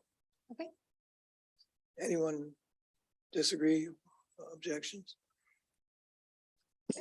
I don't disagree. I'd just like to know if cities our size are common in using lobbyists or if there's an opportunity for us to maybe, you know, if Linwood or Briar or some of the local jurisdictions is again, partner up to drive the cost down would probably be beneficial. That's what our committee is going to look into. Yep. All right, so advertising, that's going to be the publication of ordinances and the notice of public hearings and the different legal notices for property taxes. In the conferences, I went ahead and stuck funding in there for an AWC annual conference. We have City Action Day registration. Snohomish County Cities has a monthly meeting. And it looked like the Snohomish County Cities had membership dinners. So I wanted to make sure we had funding in there for council members to attend those. It looks like previously they also had EASC State of Everett. There was a conference. And then in 2019, in this line item, we had city manager interview reimbursements hitting. And then the $400 for the memberships and dues is for the Association of Snohomish County Cities and Towns. It's just the membership renewal. Where does AWC go? That is in the conferences. Oh, are you talking like the overall The agency? overall one, That's yeah. gonna be a non-departmental, Okay, thanks. yes. Is that the same with like the chamber Um, as being members or is that a city? we thing? are a member of the chamber as well, and that would come out of non-departmental as well. Yeah, that's what I was asking. Thank you. Any questions on this one? Okay. All right, so on the city manager, this is slightly higher. We have reallocated.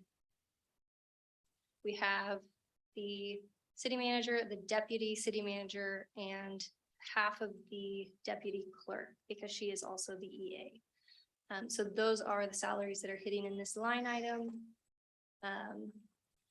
From there, really, for professional services, we have labor relations services.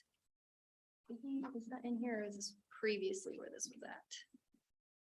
Yeah, so previously, this is professional, there we go. This had been our labor relations services were hitting here. I have moved that to HR. Ah. So it looks like 2021 had 6,000 in labor relations. We had different job postings hit here, different background checks. Just for individuals related to this department. We have in conferences and training, we have the AWC annual conference, the ICMA, and then the WCMA membership. I believe that's the Washington City Manager Association, something like that. What happened to health benefits? Why did that go down so much?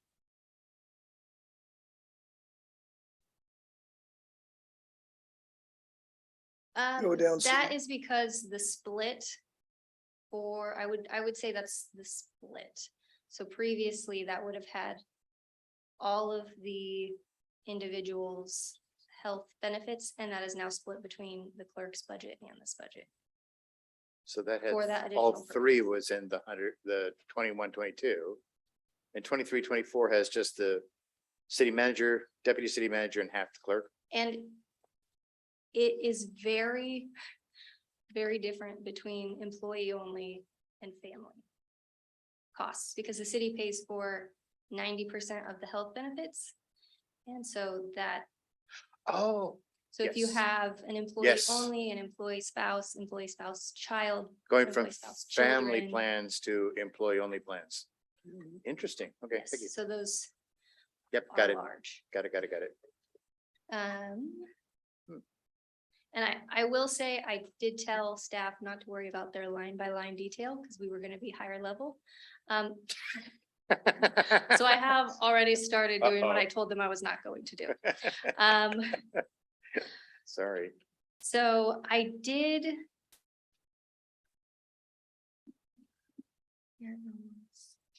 We're just curious, that's all. Well, do you want to keep us at a higher level and have each one of the department heads kind of give an overview of what they're proposing for changes, and then we can come back next And- time with specific questions If you on the have line any items? Yeah, that After, because works. we just all looked you at this have- for the first time tonight, so we can come back with more educated questions. And I have line by line detail if we need it, or if you have a specific line that you want to know about.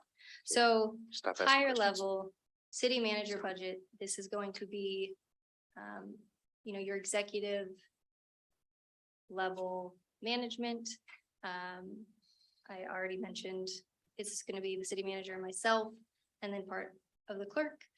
We also have the different training and conferences. I didn't go above any previous year. I mainly just wanted to make sure there was a little in there at least, especially because we do have a new city manager, and we paid for the ICMA membership. And it would be good for him to go to these different conferences and trainings, and to be actively involved with the community and going to these different events. I don't know if I'm looking at the wrong document. So the conferences and training one I'm looking at, there isn't anything on the 2023-24 requested. Right? Or am I looking at a different? Oh, yeah, no, it's not. It's missing, and then it's just a little, I don't know what those. Well, let's, dash. let's answer that question later. I helped lead us down to the weeds unfortunately. Martin, remind me, when are we gonna having our second study session on this next week on the 11th or on the last meeting? 11th. Okay, so I think what we'll try to do now is move back from 1,000 feet to 35,000 and get a presentation from the department head. They're proposing to change from the last budget. Between now and next week, I'd encourage you, if you have a list of questions you want to put together, get them to Laurel, and then we'll have them circulate those questions to all of us as part of our packet, so we can see the questions that have been asked. And then staff can be prepared to ask those more detailed questions at the meeting, the study session next week. Does that work? Yes. So the overall line item, the bottom amount matches, but it does look like we had someone, we just needed to come down a bit. So we did budget for that. And you just can't see it that great. So I did budget 10,000 for conferences and training. 4,000 for memberships and dues, and then 360,000 for the legal advice. And so on this 360, that will be for the 2 years for our city attorney and all of his duties. All right, so from finance, the big change here is that we did increase passports from the 3.2 that was in the budget, the 3.2 FTEs to 4. We had discussed 3.8, but we decided to go with 4. Also, we did have our audit expenses are going to be going up. Even though we don't have a single audit for this next year, their hourly rate has gone up because they're trying to deal with inflation just like everyone else. And then we have the different finance charges that have gone up. I will say I was expecting those to increase because I am planning on increasing our investments so that we can bring in that additional revenue again. And so that will increase just our transaction fees because it's like $15 for every disbursement of interest. So those are 2 of them, 2 of my main changes. I tried to keep, I really did try to offset anywhere we could. So like supplies, it looked like in this last biennium, we didn't quite use as much as we had budgeted here. So I went ahead and dropped that a little bit to try to offset those additional expenses in other lines. For conferences and training, I did still want whoever the new finance director is, I wanted them and our staff because so many of them, not necessarily in finance are new, but we do have a lot of training that we need to do throughout all of finance. We have just some goals that I would like to see met with our finance system. And so we've got different training costs that I really felt were important to include here. Does anyone have any questions on this one?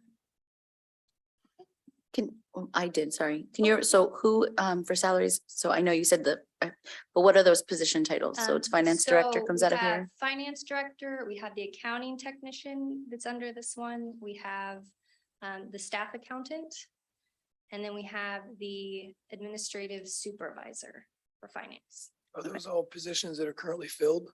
Yes. And so does this include additional positions that aren't currently filled? We will have, so we also in this, it will go from 3.2 FTEs from that 21-22 budget to 4. For the passport? For passport. So we'll have 2. So in theory, it's roughly 0.4% or not 4%, 40% of an FTE for the time that they work. And so we'll be adding 2 additional 40%. Yeah, so it's like 80% of a full-time person. I will check in with you after about that, but I wanted to confirm. So it's the people who work at the passport desk and then the supervisor, the staff accountant, accounting tech, and the finance director. Correct. And so while you're looking to fill, based off of the numbers for passport office, we're also looking then for finance director. Yes, and Yeah. we currently have that finance director opening that we do have applicants. I just have to sort through those at this point in time and interview. Okay, thank you so much. Yes, and I will say we will have a better summary that really clearly breaks out where we're going to end up on all of the different employees, because I mean, we're not adding, this is the only place where we have almost, we don't have a full employee, but we have 80% of an employee. Everyone else, no additional employees were added. But I do think it's important that you can see who is in each department, how the FTEs shake out for previous years and current years. We just wanted to make sure to get in here and not do a bunch of work if we were going to have to change everything all over again. Laurel, I have to ask this question. I know we're not supposed to, but I gotta ask it. So there's an increase of $430,000 here, but that additional 430,000, that's not all just passport people, is it? So we also do have, so we had the change for our administrative supervisor. in their pay. I mean, and we have COLA as well. So there's So, like- increases in salaries. Right. How much of that is the passport employees you want to add? Of that 430,000, is 200,000 of that passport people? I would say that's pretty close. Okay, that's what I want to know. Okay, thanks. Sorry to ask the question. Sorry, Mayor. That's fine. There's- Any other questions on this one?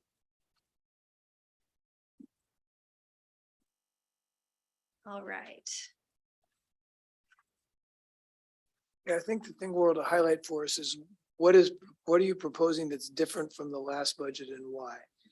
So at this point in time, we are looking at two positions in this budget. We are going to be working with the union to see where these positions should be based on their current roles. So right now, there could be a change based on job duties. And so I have included a potential increase in pay for our two employees in this budget. So that would be if there's a reclassification, Correct, not hiring two new people, but a reclassification. correct. Because they are taking on duties that are above and beyond just a basic coordinator. But other than that, this reflects the same staffing level Correct. as two people. I'm sorry, I think so then I will wait. Yeah, we just have two in here. So no new recreation focused person. So we are trying to focus on contractor type Oh. revenue so that those aren't an employee that we have to pay. We'll just be divvying up the revenues that come in based on a contract. It's usually, the split right now has been 70-30 for those programs because they use our facilities.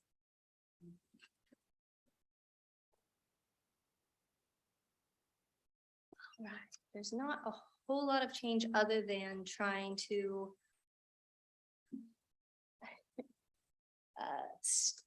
keep things going.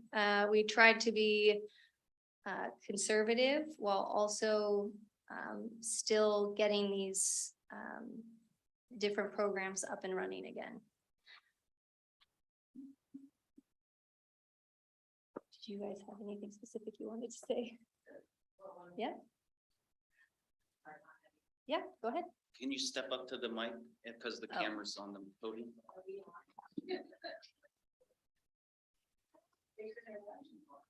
So these, yeah, this is our communications and marketing. I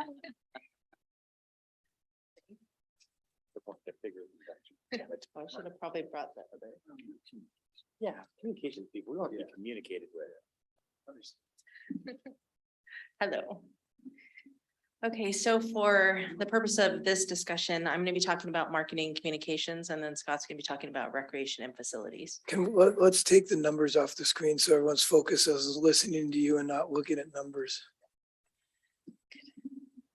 Thank you. Thank you.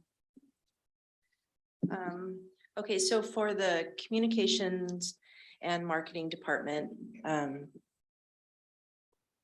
so just a little bit, Laura wanted us to just give an overview, a little bit about what each department does. And then just talk high level about some of the budget items. So that's what I'm gonna do. So communication and marketing, we engages the Mill Creek community through communications, marketing, recreation, outreach, and events. Strives to develop a strong community spirit through communication and events. Promotes awareness and understanding of the city's places, programs, and people through various media channels. Focuses on designing, creating, and managing multiple forms of print and digital marketing collateral to engage with the community. And then cultivates long-lasting partnerships and sponsorships with various community stakeholders.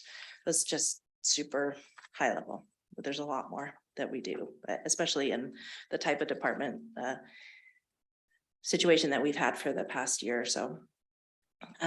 So regarding the budget request for the 2023-24 biennium, a significant portion of our efforts have gone to planning and implementing like memorable community events. So that's been top of mind for us. And then as you can see, so on page 9 and 10 is where our communications and marketing budget is.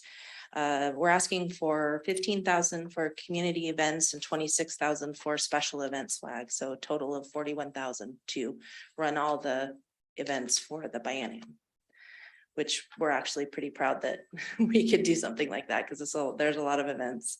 I should have brought numbers. Advertising, marketing, and publications are necessary to promote awareness of community events, recreation programs, city news, and initiatives. And so we're asking for 13,000 in advertising, 9,000 for marketing, 60,000 for the publication of our quarterly city highlights newsletter and rec guide. So that what we did there is we broke up. So that's significantly lower than before, but what we did was break that up. So rec, it's in part half the rec budget and half the marketing and communications budget. And then several programs that have lain dormant through COVID are slowly being reinstated, like our sponsorship program. So we'll be reevaluating that, bringing back sponsors. The sponsorship program, facility rentals, ramping those up, and recreation programs. And Scott's going to talk about those 2 items. Do you guys have any questions on any of the specific line items? No. Yes. Of course I do. Advertising. Can you tell me a little bit more about that? What the $13,000 cost? Where specifically would you use? Was that outside advertising publications to promote us? Yeah, tourist? so that completely dropped off all through the pandemic, obviously. And so we haven't done zero outside advertising. So several of a lot of the budget that we noticed in the past was towards tourism. We don't specifically have a focus on that, but do see the need to just let other communities know about the programs that we offer, because many we do like to reach out. So I know that we have a long list, and we can provide that of publications that we advertised in the past. And we were just kind of re-looking at all of those and seeing the best fit for us. We won't ramp up really fast, but we do see a need there. I think you already answered my question, but these programs that you're now putting back in place again, this advertising would be a chance to promote those programs Absolutely. to outside communities to Yeah. draw people into our city. Exactly. Okay, great. I'd love to see that. Thank you. And advertising also, it is digital and print. So Yeah. under digital becomes social, and under social becomes the boosting. Yeah. From when you guys see the survey results later on, you'll see that a lot of people, they got their information through social and the website. So that's how we're going to be able to focus those dollars.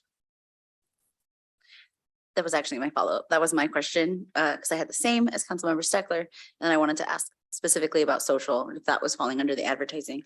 I was curious, then what are you defining as marketing? So for that one of the budget? things that has been done in the past that has not been updated through COVID was any type of media kit.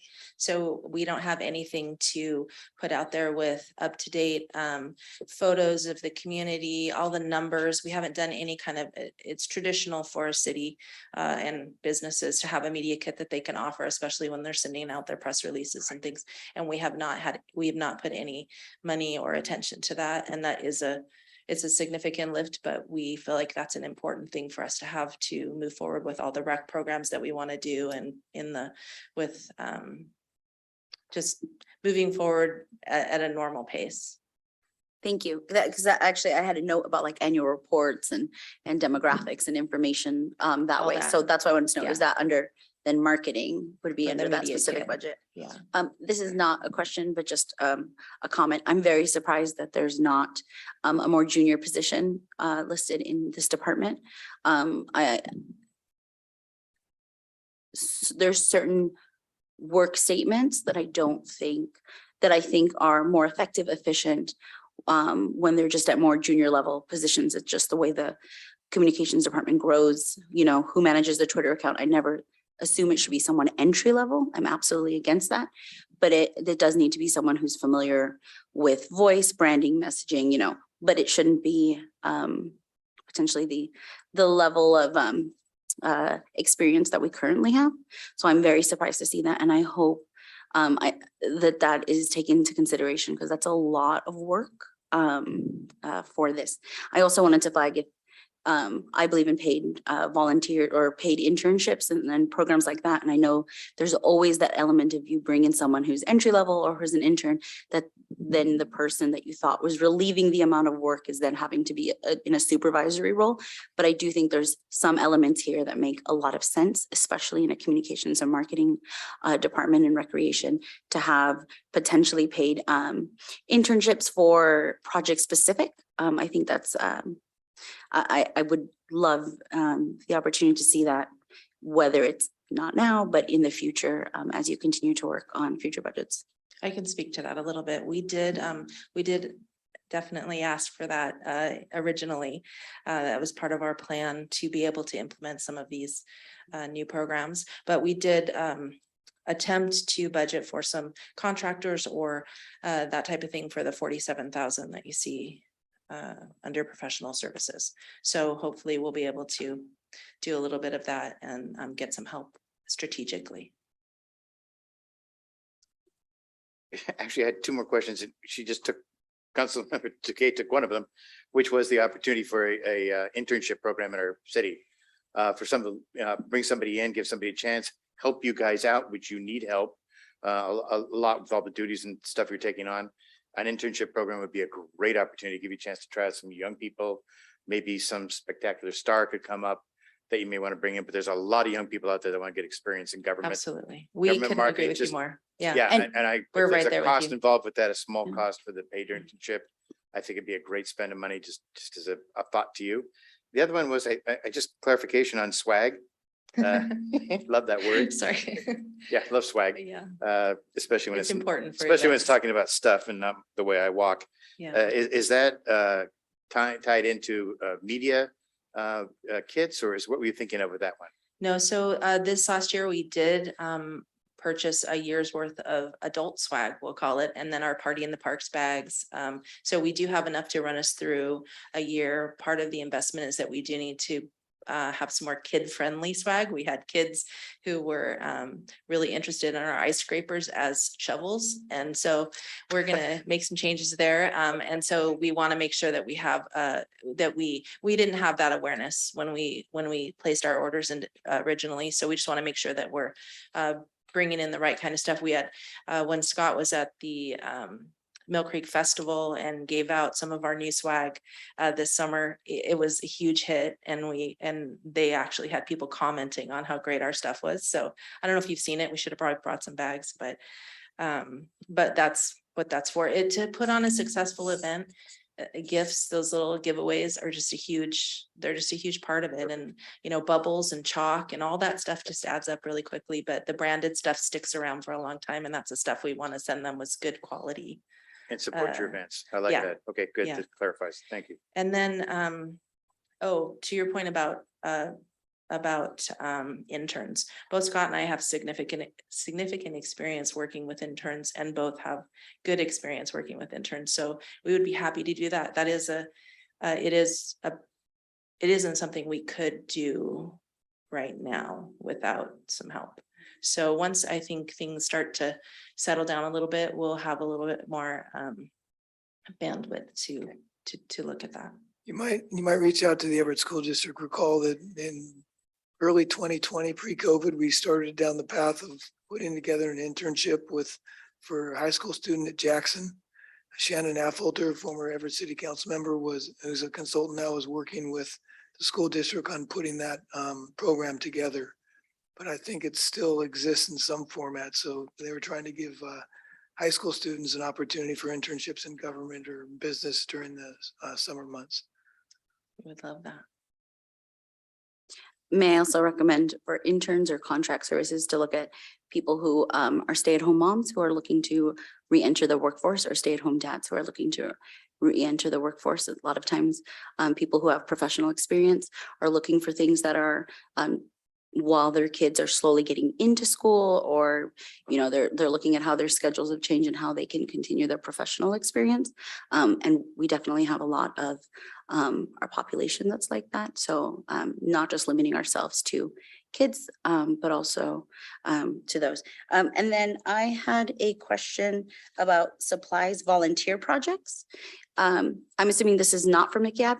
So is this for, you know, a cleanup day or programs? It's not related to the youth advisory No. board, right? Okay. We have Perfect. other volunteer times when we have Key Club that are volunteering and we Great. just need to have, you know, snacks for everybody or water for everybody, that kind of stuff. So it's more just making sure that they're comfortable and happy while they're spending all their time volunteering for us. And we have some significant, I keep using that word, we have a lot of programs that we're going to be utilizing our EABs and Key Club members, thankfully, for the, especially during the holidays coming up. So, but yeah, that's what that's for. We good? All right, job. I'll pass it over to Scott.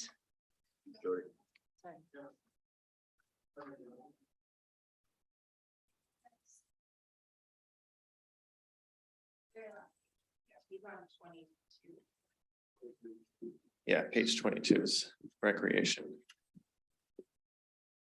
Jody does all that stuff. I just do the recreation. It's not true. But if you didn't know, recreation, we do develop, plan, implement programs for all ages, sport leagues, camps, classes, and workshops. Work with community partners to identify and deliver recreational programming and secure space for programming. And manage and coordinate the city properties, which include City Hall, Mill Creek Sports Park, etc. And manage and organize dozens of annual city events and participation in other community partner events. So for recreation, it's pretty simple here.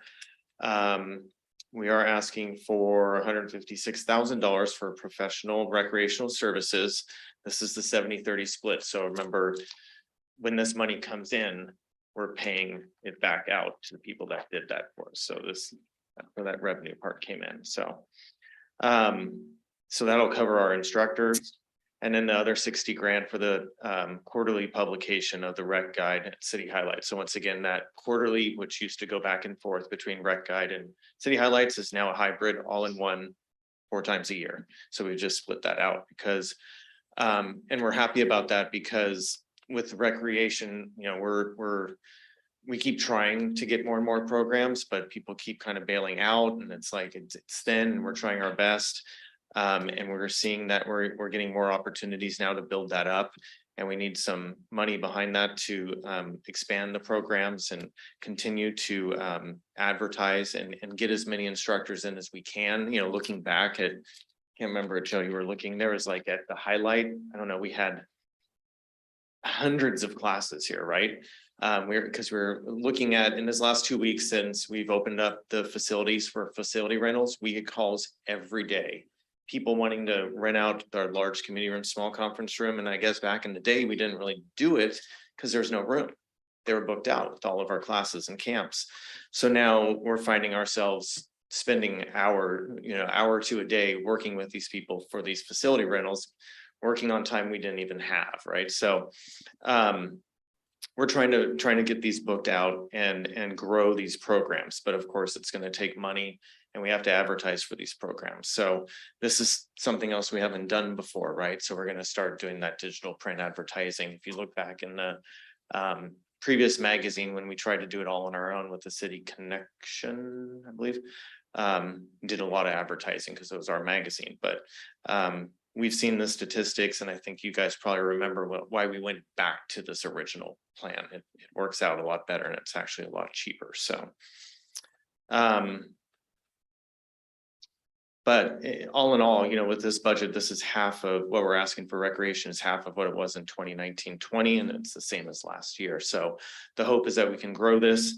When we had these numbers out here, though, this was based on hoping to have either a part-time or full-time employee assist us with doing this. So again, if we grow these, this is piling on top of what we're currently doing. So internship would be great. Of course, training an intern takes a lot of time. We'd love to get there, and let's definitely try and get there, but we'll just keep on pushing. Any questions? There's only a few line items here, but if you want to know, some of these is, we're not going to do line item by line. Keep it high low. Any questions? I will stay out of the weeds. So it's really hard for me to stay out of a line on a Tonight, spreadsheet. next Try week, it. you can Tonight. dive into Come on. the- I'm gonna try. You made I'm really intrigued by your comment about, these numbers are focused on, you had thought, and I know that things are revised. So is there, now knowing that that is not included, will you be looking at this again? To say there are just two of us, realistically, what can happen? We're going to continue to try and grow the programs, right? Because it's once we implement the programs, and like I was saying, now I'm so glad that we have this quarterly rec guide because we can update it quarterly Mhm. and not just twice a year. So we have another opportunity now. That next one is November, middle of November.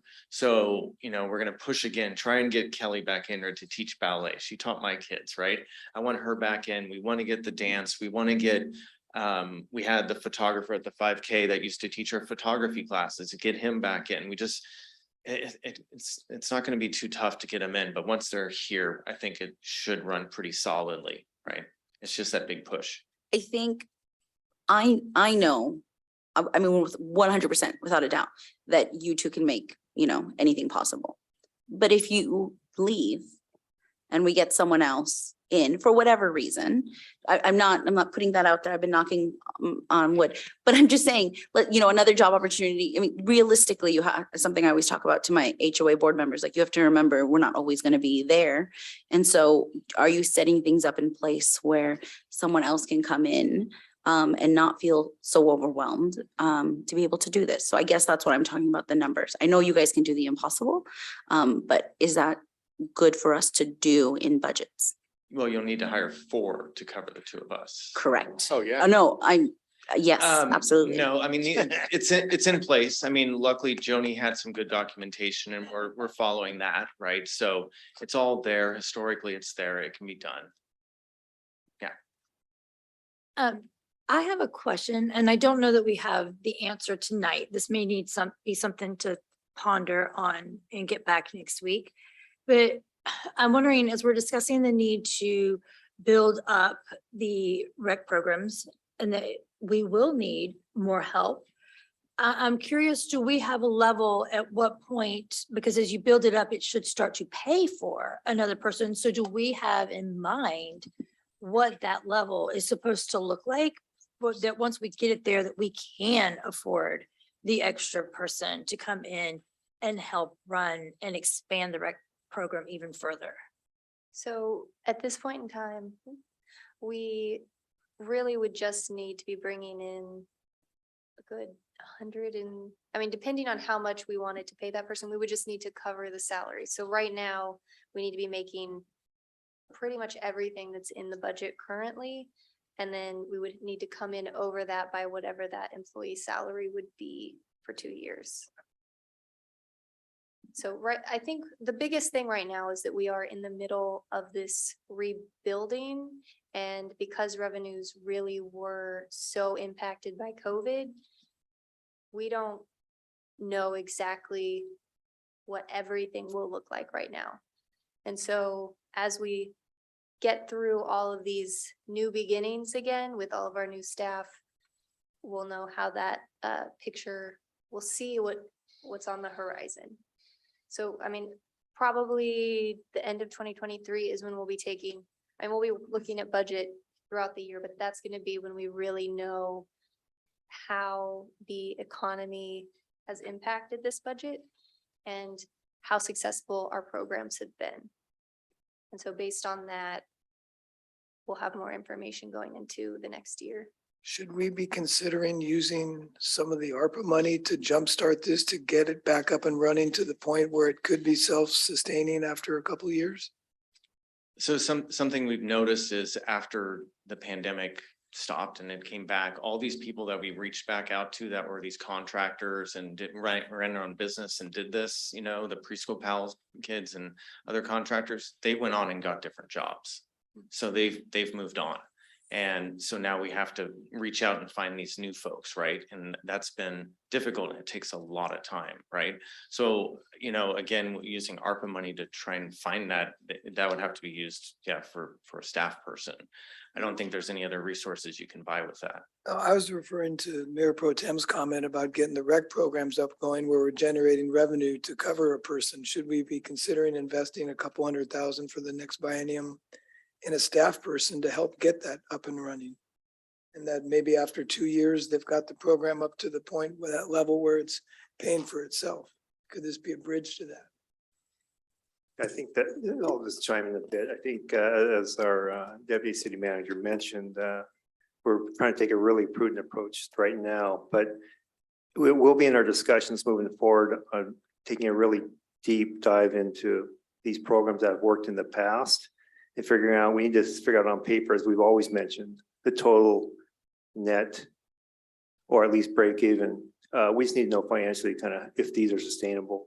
But we will be looking into those programs, whether it be basketball, again, looking over that program, or pickleball. Yeah. There's a lot of opportunities out there, which may even line with our DRCC project out there as well. So there's a lot of things from a sports focus that we'll be looking at, and even for the preschool side as well. We talked about before and after care. A lot of programs we really need to analyze on paper to see kind of, you know, how this is going to work out. And I think we'll do that in the coming months. But for this budget, it's pretty preliminary, I think. Very tight. So it is discussions that the leadership team has had, and because we've heard all of your values over the number of months on kind of what's important. So we will be looking at that. And I want to mention, respond to Councilmember Duquesne's, your last question, comment, what was that? It was, no, about, oh, anyway, if it comes back, I'll mention, but anyway, thanks. You know, I was gonna make a comment. When you're rebuilding, one of the challenges is overstaffing. So it can be a detriment to the rebuilding process. We have 2 people here that are educated in our marketing and communications and the programs that we're doing in the city. We've had that time with the salaried employees, with the 2 of you. You're valuable to us. You're knowledgeable. At this point, it's rebuilding. I like what you said, city manager. What is right look like going forward? It may not be what we've done in the past. It may be slightly different going forward. And that's the beauty about rebuilding it slowly with the right way, which is going to be the way our city has changed, the way our environment has changed. Pickleball, a new word that wasn't around 4 years ago.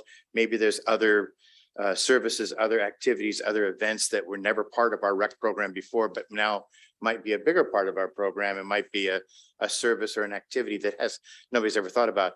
But what you do need to think about, and I kind of like these professional services of providing non-salaried individuals that we can bring in to make sure that you 2 are not wasting your time doing something that could be done by somebody else that at a much lower cost, that we can keep using you more in the creative, the implementation, the thoughtful expansion of our services. So you're not getting bogged down handing out tchotchkes at the events, which would be a great use of professional services, much as you enjoy doing that. It's a very enjoyable process, but to make sure that we're not taking away from time that could be used to expand our services or expand our rec program. So I personally kind of like your idea of the professional services at this stage until you know what right looks like, then staff it with full-time employees once you know what it looks like, and make sure that we can maintain it and grow, and then grow it at that point. And once you know what it looks like, then you want to make sure you staff it to keep it so that you can own it and that other people can't copy it and take it away from you. So I'm kind of a big believer in your approach of in a ramp up like this, in a building process. Companies, cities shouldn't hire too much in full time because you don't know what it looks like yet. Once you know what it looks like, then staff to it. But until then, that could be a detriment. And that's why, like, Skyhawks is a big program for us. They manage all of our sports and recreation. They manage all the registration. They use the field and send us a check. I don't do more of that. it's proving the programs at this stage, proving the programs, but, so I think there's some logic in what you're doing. I'm excited to see us rebuilding, I'm just excited about getting our community back out of their homes and into the city streets and meeting each other again, building up our city again. So that's the ultimate, what are we talking about? The 30,000-foot view of what we're talking about here? That's what the 30,000-foot view is. Yeah, as you can see, just in the past week, our time has become more valuable. So there's not opportunity cost for everything we do now. And it's even more important that we evaluate how we move forward and what we spend on and the investments we make in these programs. But we're not risk averse as much as you may think. We are very conservative, but with our budget, but at the same time, we will continue looking at these ideas and ventures moving forward. So thanks. Thank you. Thanks, Scott. All right, I believe we are on to IT. So that will be on page 11. And then I'll be back up if we need it. Don't point us to the weeds. It's like, I'll try. Yeah, good evening, Mayor Pro Tem, Council, and public. I am Joe Sokolowski. I'm the Department of One right now. Currently, the IT department is a current full-time employee. ISIT manager is the official title that implements the city's IT department needs, policies, and goals. And I'm just going to review over some of the, like, this is what goes through my mind on a daily basis, thinking of all these things, but not all at once. Some of the areas in the IT manages data security, disaster recovery, line of business applications, physical security, audio visual, network infrastructure, on-site computing, cloud computing, application development, and business intelligence. So as you're looking at the budget, I am trying to hammer out all of that stuff. And also, I want to thank Laurel for helping craft. This is my first municipality budget that I've crafted. I've done other budgets in the past. I think this is a great collaboration of a budget. She knows what's going on in all the departments. I hear the IT needs from all the departments, and we actively are working as a team to get all of that stuff done. The negative part I'll start with was I did submit an IT specialist for the department, since I am a Department of One. I think we all realize more people can add more production and be finer tuned to details. The previous IT manager commented to the current chief of staff that another person was needed in the department, and I second that, and I will continue to discuss it when I can. Notable highlights in this budget. We have the IT budget used to be, I'll just say, dumping ground for, oh, it's software, put it in IT. So, we don't, that's probably not, we understand that's not the best way to do it. So we're working as a team, and the other department heads have taken on some of their software, like the public works software, police software, because the IT budget was getting, I mean, it's never gonna, things don't get cheaper in IT, that's for sure, especially during a pandemic. That helps in this budget. That's a big factor in this budget. When I first landed in the department, I saw an opportunity to decrease our printer costs. So we have that going. In this budget, we are able to do a citywide desktop and laptop, well, the regular computer refresh, meaning we're all on Windows 10 now. Windows 11 is going to be coming out, and we will be able to stay up to date and support all the current applications. So that is good news. This budget reflects basic needs of the city. It's kind of a no frills budget. If a great new app comes out and, oh, we got to have it, everyone has it, we're gonna probably just have to pause and think about that. So that's kind of the very tight budget that we have here. No services are going away. Continued service desk operations for city and police departments. I'm always looking at security for the city hall and police. We have, you'll see in the budget, software is a big line item. We have around 30 software applications that we support here, and they cost money, and we have to pay for supports for when it's not working. And, I try to introduce open source. There's some really good open source free security tools out there that I'm starting to look at right now. So, I'm trying to mix and match, trying to make sure the IT department's in a good standing moving forward. Any questions? Just at the windfall of ARPA funds, if we'll call it that, that's going to help with the advancement of our tech and the new laptops. I think we had 7 bobbleheads go up and down here. That's a good expense here. So that should be helpful for you going forward now. Yeah, we do have a plan. I believe I can speak to the city camera project and maybe. Yeah, we are, the ARPA stuff is still up in the air. We just want to make sure that, we're good for audits and all that kind of stuff, and we're using the funds appropriately. So at this point in time, we have different capital projects that we had mentioned that we're looking at for ARPA.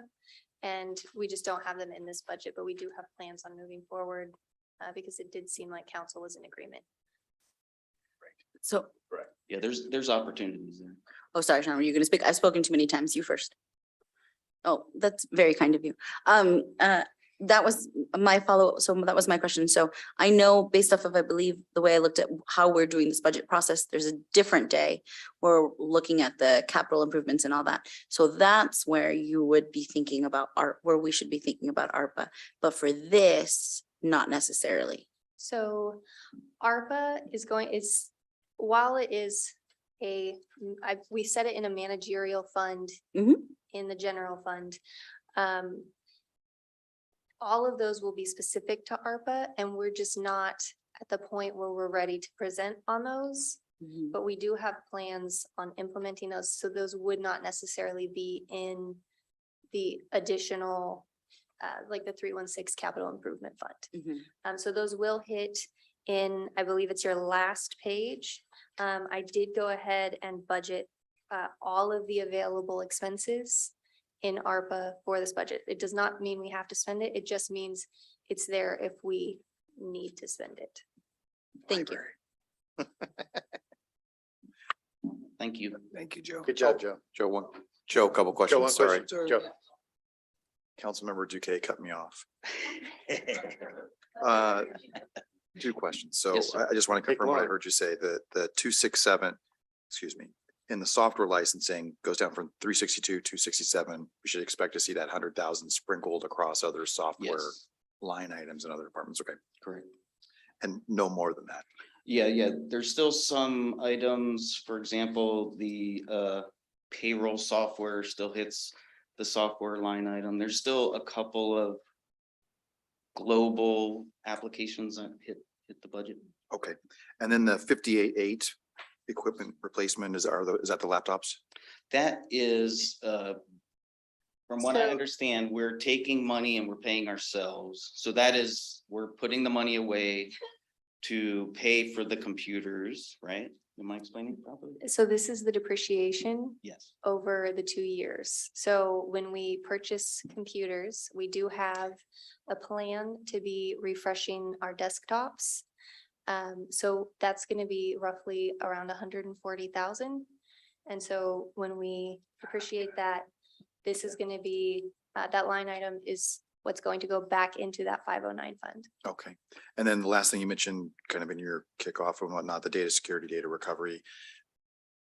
Do you feel comfortable you have the funds and whatnot to have that data recovery should anything occur with the Yes, city's data? 100%.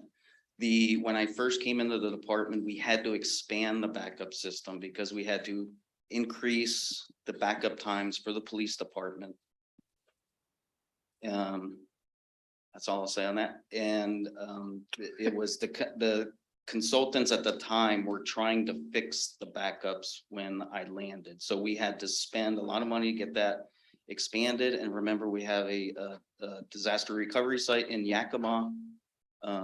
You know, so if this place catches on fire, we're still okay. We have backups in Yakima. Ransomware. Yes, we do a weekly, well, I don't want to give up too much, but we do have a process that does off-site backups. So. I'll stop asking questions. Right, now. yeah, Sounds so like, if ransomware were to hit our network and hit Yakima servers, we have more protection, yes. Thank you. Yeah. Yeah, Councilman Paddock, yeah, I can see kind of where you're kind of going with this. The IT piece of our budget is critical. to Ensure that we do have the resources, the software, the hardware, the audits, the security systems, always audited. I mean, we have an audit coming out actually pretty soon. So it is an important piece of our budget. It also, I wanted to make sure that we understand that when we allocate the software budget across the city, when it goes into IT budget, it's something that affects the entire city overseas, and then the individual departments order software where those expenses get dumped there. So, Thank you. thanks. So Thank you. previously, we just had quite a few different items that IT had purposely been put in IT.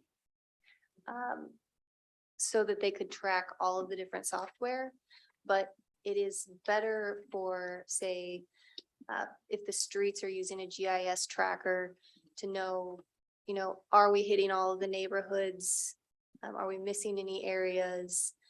That kind of software, it's better to be, you know, in where it's being used. So if it's, that's why we were moving all of these different softwares.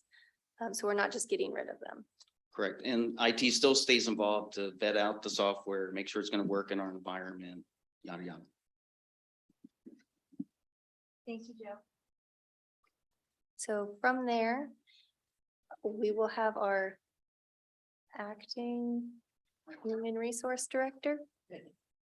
Before Naomi gets started, how, do you think 9:30 is going to get us through the study session? Should we go to 10? Yeah. Can we have a mean- motion to extend the regular meeting to 10 o'clock? So moved. Second.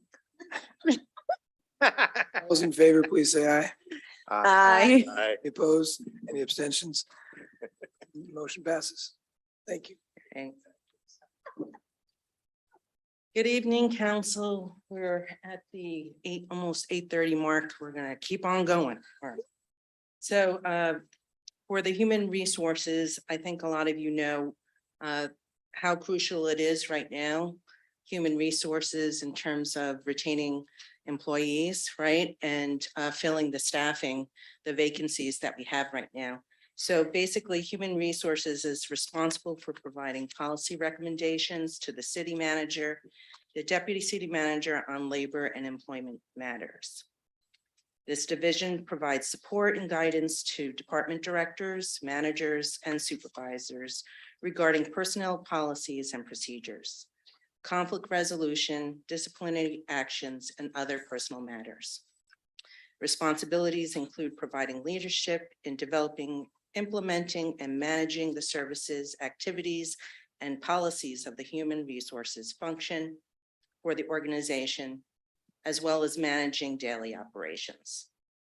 The human resources director or manager provide guidance to the city leadership regarding strategic direction of the city's human resources function. So I think just in terms of budget,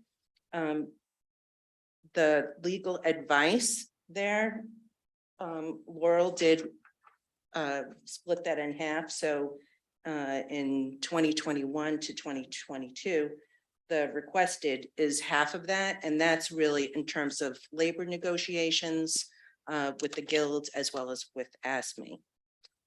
Also, any employment matters, that is a very big thing here at the city of Mill Creek in terms of how we're really building morale, and starting to rebuild our city as well as our community. And then I think the only other thing is the conferences and training for 6,000 that will be needed just in terms of, employment law, labor relations. This is a very dynamic part of the city because the laws constantly change. From saying having a pet service, a pet here when people need it, or accommodating many different trends and different things that are happening, as well as awareness that's happening. Like the Me Too movement, anti-harassment, safety training, all those things that we provide for our employees so that we could be of service to our community. And I think those are the notable big things in the budget. Anything bad, Laura? So I see the legal services advice. Make sure you're into the mic, please. I see the legal services for advice, the professional services, the 72,000. What is the difference for that? What's that for? I believe that's for recruitment, say, Great. yeah. Yeah, got it. Thank you. Is this still a department of one? Oh, it was anticipating a title. Change? Mm-hmm. Yes, that's still in the plan from the, yes, It's We're in working through process. that. correct. Okay, great, but that's still, and that's listed in here. Thank you very much. Happy to see the budget increase on recognition and wellness. Thank you. Keeping that in first top of mind for the employees. Thank you. Yeah, that has been notable. It's been one of the main intentions for our city manager here. We did have our recognition barbecue for our employees. And then we also expanded that working with communications and marketing, where we had our own staff day during those summer concerts. So we had the opportunity to go Yes. there and connect with the community. So I really do believe that it's been helping us overall. Just one question on the legal services advice, the budget number, any idea of roughly what's been spent? Is that about what's been spent? It's budget. Yeah, I just wonder. if Which there's a- number? 21-22 says budget 1.13. I That's Just believe, wondering what the actual roughly. I want to say we were 3%, 3 or 5% under budget. Hmm. Currently. Well, that was a budget amendment, wasn't it, that we adopted last year to be close to what we thought the number would be at the end of the year. So Okay, thank you. Anything else? out on human resources. All right, If you want to move on to clerks, now we'll move on to the city clerk. it's page 12. Who's the city clerk? It's 13. Yes, page 13. Okay. So the office of the city clerk is responsible for legislative support to the city council. I think you all know that. We are here to support you, the city manager, the deputy city manager, the city departments, as well as our community by performing efficient document processing and is actively working on programs and procedures to enhance transparency and ease of use for our citizens. That's one of our goals. So we are, our office, what we do is we help prepare, and well, we don't help, we actually prepare the agenda packets, the meeting minutes, fulfilling statutory requirements, maintaining the city's central filing and record management system, the coordination of contract execution and processing, coordinating the boards and commissions in terms of your interview recruitments, codifying and maintaining the municipal code.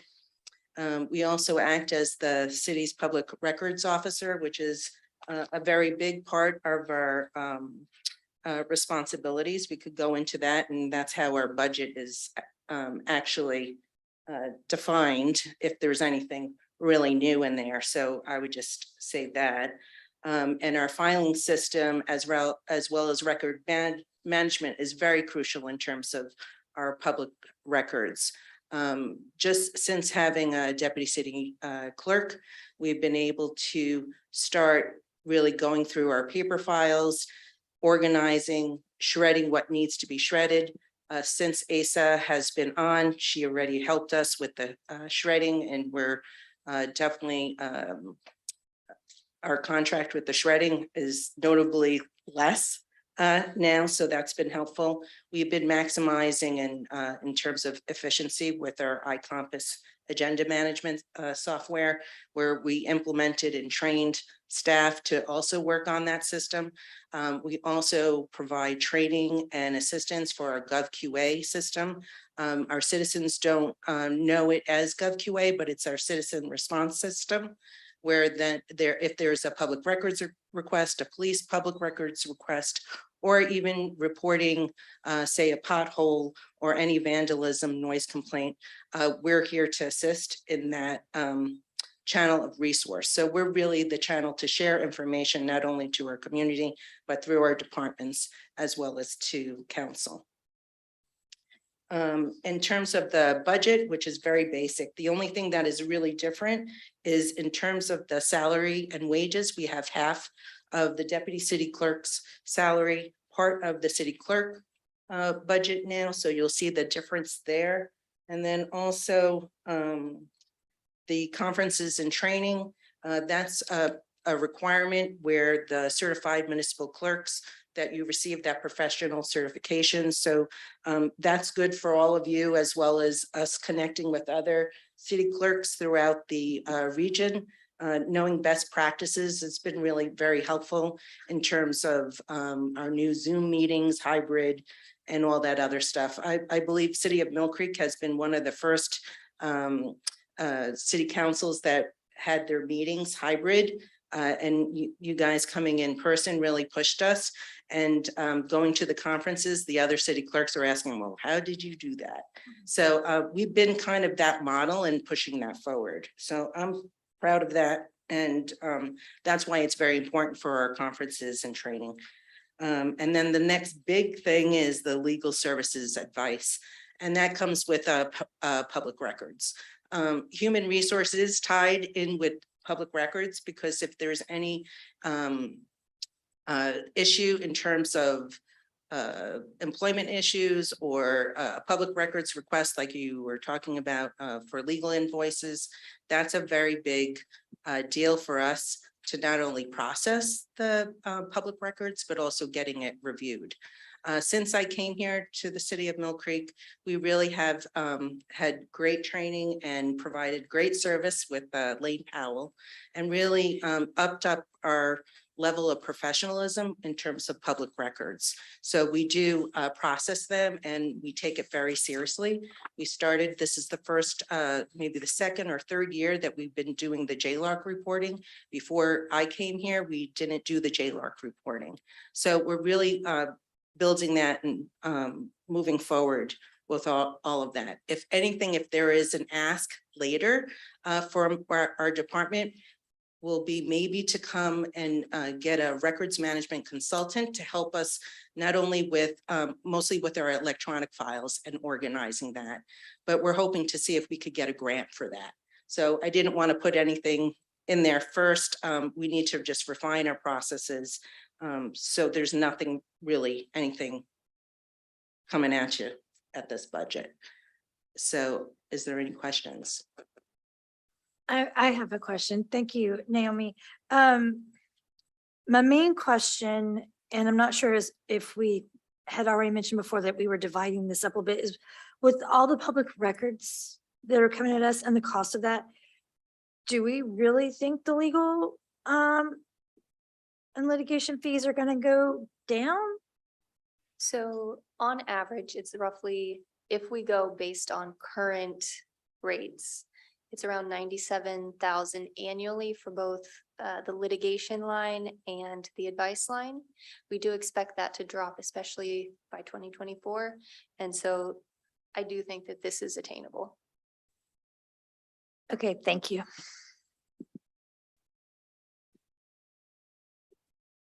Anything else? Okay, excellent. So Thanks, with Naomi. that,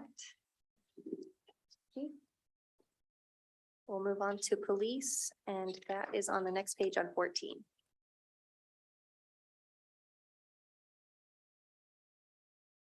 Evening, Mayor Pro Tem Council, and now we get down to the fun part, right? The biggest department in the city. But you know, we're also here for a reason. Public safety is vital to Mill Creek. The vision of Mill Creek Police Department is to be innovative, proactive, community-oriented department. Our mission is to promote a strong, safe community by providing an unrelenting yet compassionate approach to law enforcement. And we do that through the values of empathy, courage, and resourcefulness. I would like to say that, you know, the Mill Creek Police Department, we're the largest, most visible department within the city.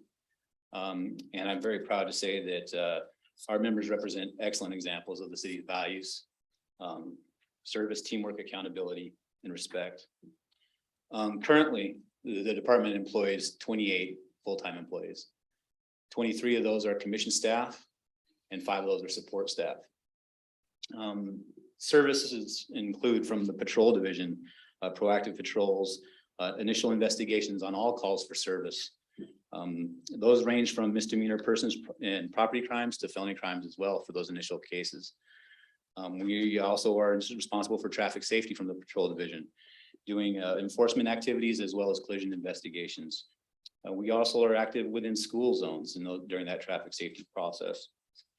And not only that, they're the biggest portion of our community policing efforts.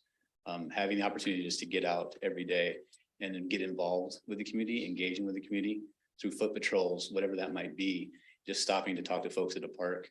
So they, like I said, they're the most visible part of this department. From our investigations unit, we do criminal investigation follow-ups, mainly felony, persons, property, financial crimes. We do have some statutory requirements within that to investigate child and adult crimes to a certain extent at a higher level. So those are some statutory priorities that we do have from that. Additionally, we have offender registration through the investigations unit.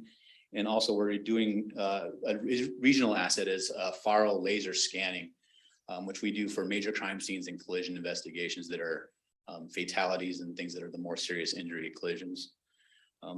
We also are a part of the independent investigations team through Snohomish County, the SMART team, involved with investigations of all officer-involved shooting incidents that happen throughout the county. So a lot of things being done by our commission staff. Support staff, we're building LE records, law enforcement records, to include case packets and things of that nature. That group is also including quality control of all the documentations that come to and from the police department, as well as routing and dissemination of case reports that were generated from our agency. Also involved there is the property and evidence management, our property room. They're also responsible for that, the support staff. The Violations Bureau, which handles all of our infractions written in the city and parking citations, or parking infractions, I should say. They also handle our fingerprint services. So a lot of things happening here in the city. You know, the city manager and I have gotten together and we've made some priorities for our department over the next coming years. Those include some of council's priorities as well. And we start talking to staffing. We want to make sure that our current FTEs are staffed, fully staffed. We want to make sure that we're retaining those individuals. What can we do to make that happen? Policy development is a big issue for this upcoming budget. We also want to actively start the process of Washington State accreditation, becoming an accredited agency, so that we are building that trust and legitimacy throughout the region. Also, officer wellness is important to me specifically, but it's also a big part of 21st century policing. So we've incorporated a few programs that we're going to continue to build on as we move forward. Another thing is disaster preparedness. We need to start planning better for disaster preparedness. Partnering with DEM, which you'll see also in our budget. But not only that, also in beefing up some of our programs that we're doing internally. And then again, that trust and legitimacy process, our community engagement, getting out in the community, knowing, having that relationship, that rapport, and building that trust is very important to us. We do have some budget requirements. We have things that are not as flexible as some of the other areas when it comes to some of our services that we are dependent upon. For example, prosecution, defense, snow 911 dispatch, jail services, and some of those regional partnerships that we're involved in also through North Sound Metro SWAT and some of the Snohomish County Drug and Gang Task Force as well. So some of those regional partnerships that we benefit from as well. We also have some training mandates, state training mandates, as well as what we want to see our officers go through and become more adept in their position, more knowledgeable in their job. So we are also partnering with some other city departments. Joe mentioned before that we have an IT partnership to help work on a a security development system for both City Hall buildings, North and South City Hall, the library, the sports park, and the substation. So that's an audio videos or alarm and video system that will beef up security for us. We also have some public works partnerships for revitalizing the city that we're going to be trying to address as well. So really, you'll see that the budget is fairly consistent. There aren't a lot of huge increases that are within our purview. Most of those larger increases are based on those requirements that I mentioned before: jail costs, prosecution costs, defense, snow 911. So with that, I'll ask if there's any questions. Hey, Chief, I don't have any questions. The budget you mentioned was pretty clear and straightforward. Is there anything there that that's missing from this budget, though, that you felt was critical to your success? Critical, not just a wannabe, but a critical. Yeah, for me, a deputy administrator would be a critical position that we would be looking to fill. This is the largest department in the city. We have a lot of requirements from us policy-wise, state statute-wise. And we need to have additional span of control over a lot of the things that we're doing. A leadership team is going to be a lot more effective than an individual running this department. So, Deputy Administrator, this is not a position we've had before. So I say deputy administrator because I don't know exactly what that looks like yet. So I don't want to necessarily title it as a commander or a deputy chief or whatever that might be. We have had a deputy chief, though. We've had a deputy chief, we've had commanders in the past. Okay. So those positions have come and gone. So in 2016, we did a study. It's called a CPSM study. And the CPSM study, and I just want to make sure that I'm getting the acronym right. That is the Center for Public Safety Management. And in 2016, they did a study that said their number one major recommendation for the Mill Creek Police Department at the time, and I quote, "The department should undertake a search for and appoint a deputy chief." So it is critical, in my opinion, that we start looking towards accomplishing that goal. Okay. Yeah, and we did that. And we did. We followed up with that and implemented, had that in the budget, and Deputy Chief Eastwood was selected to fill that position. And then when COVID hit and we did the last budget, we decided to cut that position back. So Right, I remember all that. open in discussion to whether we fund that again. I think that's the question. Should we look at refunding that position again? Okay, that's just kind of, I asked for the question. Yep. You've given us some food for thought. Thank you. Welcome. I have a question. We still have 500,000 for overtime next year in the next 2 years in the budget, even after we're going to have all our positions fully staffed. So I'm curious, are we really needing that much overtime even once we're fully staffed? And if so, do we need to start possibly looking at hiring more officers? So I don't know if you want to take this or if you want me to. Overall, with police, their overtime is a little bit different than typical overtime. And we do have a lot of entry-level candidates, and that will decrease with time. And I would add to that is that we do have a lot of things schedule-wise that are very dynamic. So when we start having sickness, or if we have training, or if we have vacation schedules, we are already operating off of a fairly restrictive staffing level. To allow the officers to benefit from their compensation package, sometimes we have to try and build that overtime as well.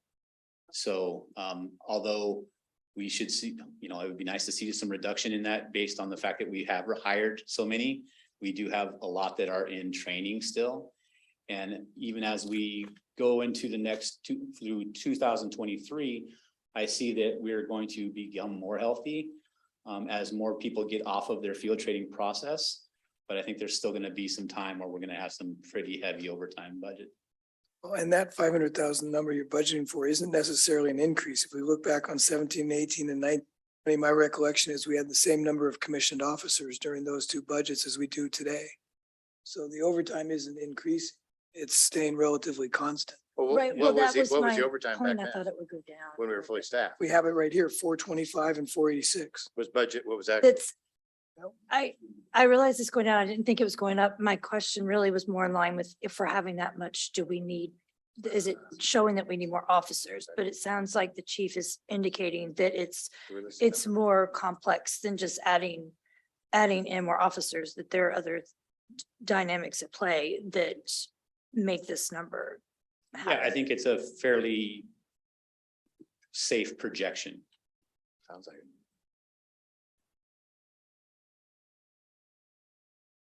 So I'm trying not to get in the weeds and and so Why I are you just, always open with that? because I'm just in the weeds and I just like that we keep using that She's got a phrase. green thumb. Yeah, I'm just in there. I got my, so the appropriate next steps then for me to get some of these questions answered would be to Put together a list and. Put together a send it to list. Martin and Laurel. in writing, or can I do it in a meeting? What is the preference? If it's Whatever you would specific like. department? If you want to come, or if you want to email it, if you want to have an in-person meeting, a Zoom meeting. I would suggest you email them because many of us may end up having the same question. So if you put them in email and we see what the questions are, when we get a response from staff next week, then everyone has the question answered instead of 6 or 7 of us setting up a meeting with Laurel to get the same question answered. Okay, And we will be going over general fund again on the Right. 11th. yes, I remember that. Thank you. It's more, I mean, I want to say my questions are, I don't know if I understand some of these line items. Yeah, You know, and I so, mean, so it might be like some of these, here might be, that's, I guess it's more of kind of understanding, what does this mean? I've never, seen it this way, or why is it written this way? Or those are the things that I don't want to take away time now. if you want to if you want to just figure out a time that works for us, we can cover anything you need. I think that's the questions. Thank you, Chief. Thank you. Thanks, Chief.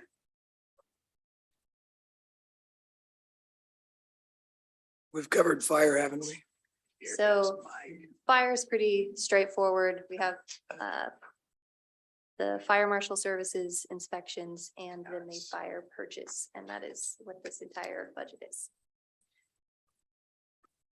And then from there, on non-departmental, this is going to be, this is the account that is used to cover all the different costs that benefit the vast majority of the city. So these don't fit into one single department. So this is going to be where your AWC membership is. This is where our WCIA insurance coverage is. This is like our property, auto, all of our insurance. I will say this budget has been increasing because our insurance went up quite a bit.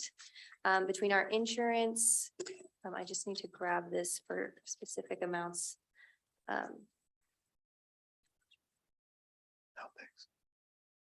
So WCIA, our insurance coverage is 13% higher than it was the previous year, and it really has been steadily increasing. And it's not just Mill Creek, it's, all cities under WCIA. Just out of curiosity, is it a flat rate for everybody, or is it like your car, you get into 6 accidents and all of a sudden they jack up the rates? So we do get reimbursements if we do better than the average. So they average out this is where everyone should be, and then they do refunds. But overall, we do not have a deductible. So if something happens, they end up replacing it. And we do have everything under WCIA pretty much. Director Todd may know the answer to this quicker than anyone else. The transfer to the CIP in 2017-18, what was the one-time revenue source for that? There's $1,044,000 because we've had, and because the comment I was going to bring up is we've talked about this off and on since 2018 of whether we dedicate the construction sales tax from the farm into the CIP to I think that was dedicate. the last time that we took the one-time revenues and put them in there. No, it was that, but I can't remember what project that was from. Oh, But anyway, so I think the issue we have to discuss in the coming weeks is we've talked in theory about doing that same thing again. We talked about it a few months ago. The one-time construction sales tax revenue from the farm and dedicating that towards the CFP rather than going into the general fund. So I'd like to put that for discussion in the coming yeah, weeks. I think that was part of the 1920 budget. Remember Bob Stowe talking about that? We would set new standards in terms of taking one-time revenues and putting them in. And if we had a certain amount of surplus, we put that in. I think that was the last year that we did that and had best intentions in 1920 that didn't do it. But we haven't put that in this budget yet. So that's something that we still need to talk about whether or not we want to do that, because it is one of our policies, I believe, our financial policies, that we take those one-time revenue sources and dedicate them and not put them in the general fund. I don't want to get into a long conversation here, but what would be the advantages or disadvantages? Just to be in compliance? Is that what you're saying? A, to be in compliance with our policy, and B, to set aside the revenues generated by the farm to dedicate towards improvements to help mitigate the impacts of the farm was the discussion we had. There's Whether- inconsistencies in the general fund if you throw them in the general fund, because then it artificially goes up. Or next year that you won't get that same push. You got to make up that money somewhere else. I think the only issue I would see with that is that if you, I guess, earmark it for the farm, then you're stuck using it for the farm. So I don't know how advantageous that is, especially in a down economy like we're dealing with now. So Well, I- go ahead. I would note that we do not have to make this decision now. Yeah. So if we decide to get through the next year and see what happens with the recession, if we say, we're not going to need to dip into any kind of reserves, we want to go ahead and move this, Fair enough. we can do a budget amendment and Great move answer. a million, I believe it was closer to 1.2 million. Okay, good idea. Great answer. Yeah, I do want to join in on what the mayor said and just point out that we did tell our residents that we would that we would look at the impacts that the farm had on transportation, because that was one of their main concerns. And we do need to make sure that we're earmarking some of those mitigation fees to cover that. I feel like that's us being transparent and honest and following up on our promise. but that's not mitigation fees. That was construction fees. So two different things. No, Yeah, well, two different sources of revenues to mitigate the same potential impacts. What is the election we have budgeted for in here? I know the 70,000 was the fire annexation, but why do we have 40,000 budgeted for an election? You guys are gonna have an election next fall. We didn't have one budgeted in 1920. There was no actual number, and there was $4,866 for election costs in 1920. So why would we have 70,000? So So we had the special election. I mainly just wanted to make sure there was funding there if we needed it. for any Ryan's saying reason. it doesn't look like we got charged for election cost for the last time there was a city council election. We should have. You pay per voter for the election to be run. Okay, well, yeah, let's just look into that, because what those numbers mean, that would be a question that I have. Yeah. You have to pay to have the votes counted. Okay, Right, and I think really there's nothing that is any huge change in here. It's mainly just covering the increased memberships and insurance costs. Okay. And then I'll hand it over to Director So I Todd. got the biggest numbers. I got 16 and 18, so I got to go last. We might get done by 9:30, so we'll see what happens. I'm assuming you folks got this piece of paper. Is that true? Okay, so I'm not gonna read that to you. I guess I'll start off with a couple preparatory comments and I'm gonna stay at the 50,000 foot level if I can, but Melissa's gonna get me down the weeds before I even start. Go ahead, Melissa. You said, what pages did you say? Cause I, Theirs are different than ours. I think ours. Choose the the- page. Is it page It's the- 20? It's the. Oh, text. excuse me, 016 and 018 are the two budgets that I'm gonna talk about, which is pages 18 and He was 19 holding up and the 20 actual and description. so community 20. development is part of this one. community development, yeah. Okay, perfect. That's, Yeah. I want to make sure I'm on the right page. And yes, I do have this one. Yeah, so I got the complicated one and it's kind of a messy one. So overall, think about what we're doing in the community development and the public works department is everything you see in Mill Creek is the infrastructure. And it might be private infrastructure, it might be public infrastructure, but think about that's what we do is worry about that infrastructure. So it has a lot to do with the community character, has a lot to do with the transportation facilities. We don't provide transportation. We apply, you know, for you on your bike or you walking or you driving your car or the bus, all those things. So transportation facilities and recreation facilities, kind of the parks and things like that. As well as a couple of buildings. We own the library building, but that's leased out to the Snow Isle. They take care of the inside. We take care of the outside. We take care of City Hall North and South. So that's kind of what we do in terms of the things that you see. Somebody was talking earlier about kind of building back the right way. Well, we've had the opportunity, like it or not, to kind of strip this down to nothing and build it back. Hopefully build it back the right way. So remember a couple of years ago when I switched seats, we had nobody in the engineering department. And so we've been trying to rebuild that back. We had two significant retirements out of the community development side. So everybody in this department, in terms of the professional folks that work over in City Hall North are new since Justin Horn joined us, or since I joined you, but it's been, everybody's less than 2 years. So this is kind of a rebuilding back, and we're really indeed trying to rebuild it back. We're very fortunate. We got Frank Reinhardt, who's was an author of a lot of this kind of stuff for us. Got a lot of experience at bigger cities and smaller cities. And so I've been blessed to have somebody who really knows what a city is supposed to operate like. And we keep turning things over and going like, oh my goodness, there's things that we have not been doing right as a young city. Things that we lost are lost along the way. Also been blessed by having Clay. Didn't want to have Clay here this long, but Clay with his experience, Clay White with his experience at the county and in other cities doing this interim spot knows a lot about it. So I believe these guys when they say this is the kind of things that we should be doing. So this piece of paper, I'll let you read it later, is kind of a description of all the things that goes on collectively in public works and community development. And I don't want to try to attribute particular people to each of these topics, but they're kind of collectively, we got a small team of 6 people that are doing that, plus 6 people in the public works crew that you're used to seeing. So I'm going to cover these areas. And I'm just going to talk about, it's kind of the blue down there. The blue color is the bullet points I'm going to kind of focus on for the major work plan and budget impacts for this next couple of years. First area is capital engineering. We think about capital projects as transportation projects or city parks or city facilities, stormwater kinds of things.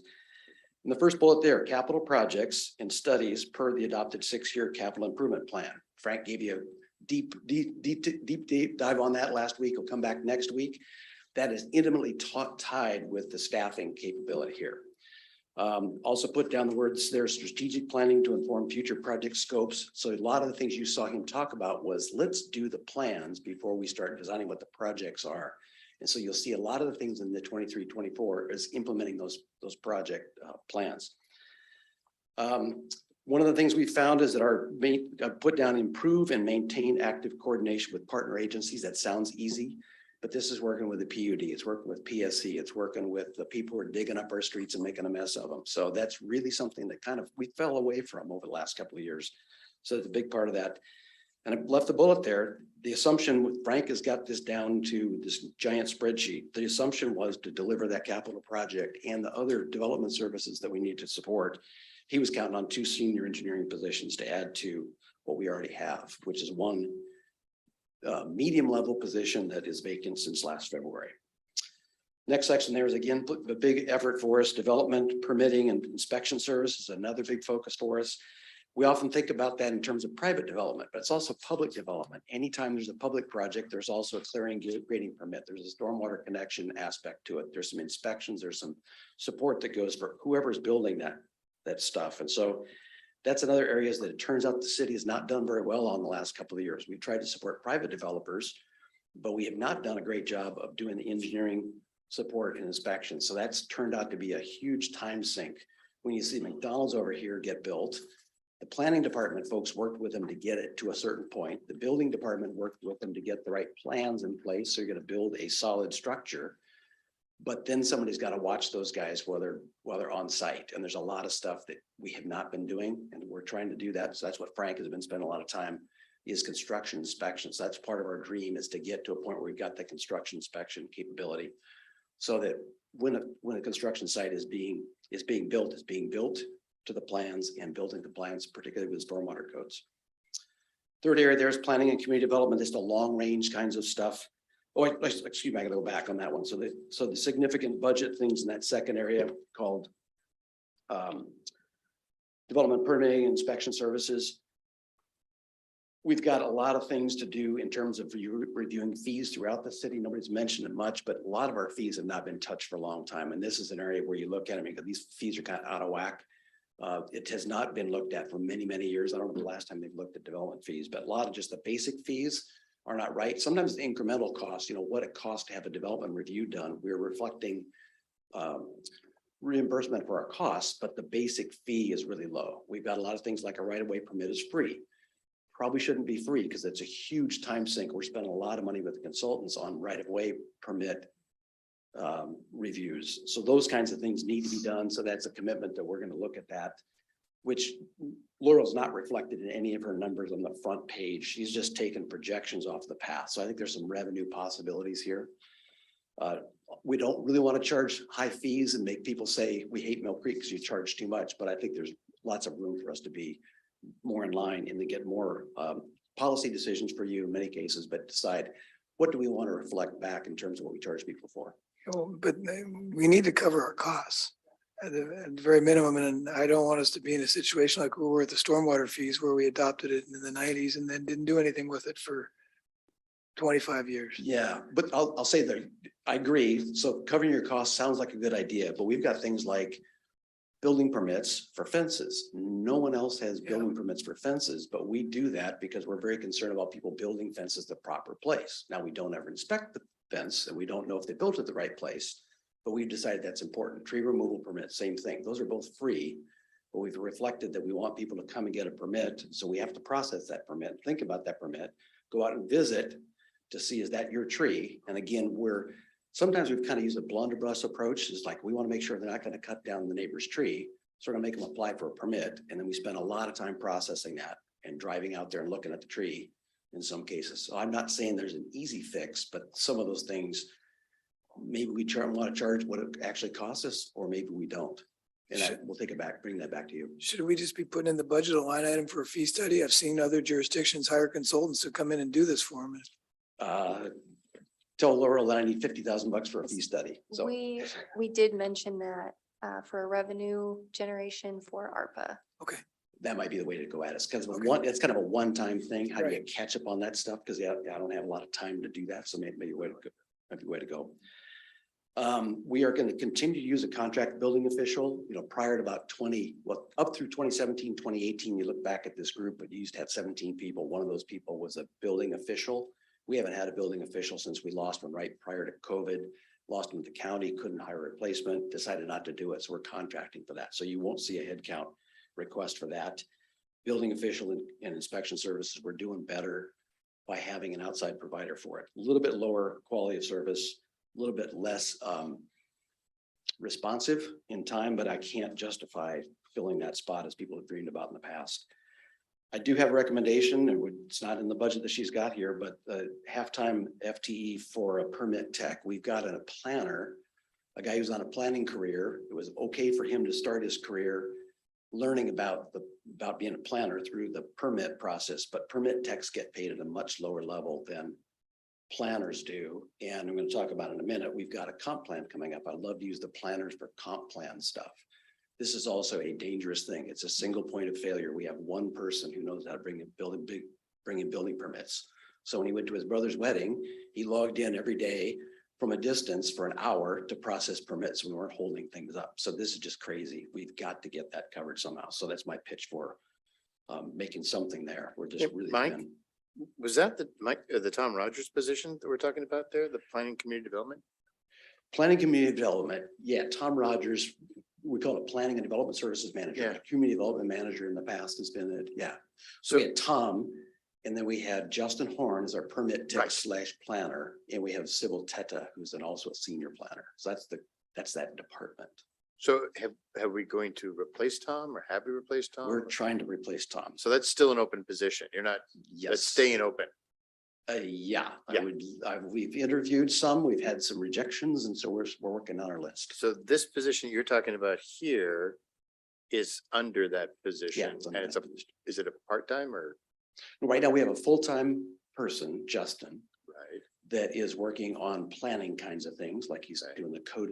He's doing a great He came and job. did the wetland thing that you did. Yeah, he's doing a He's great job. also spending his time, he's the person that receives all the permits, he's the one that schedules all the inspections, that's a clerical kind of job. He spends about 4 hours of his day receiving papers, stapling them together electronically and sending them back out to our building inspector to go do building inspections. That's not really the right way to use a planner. That's what I'm saying. So, Okay, good. So we're still moving ahead with the Tom Rogers replacement. Yeah.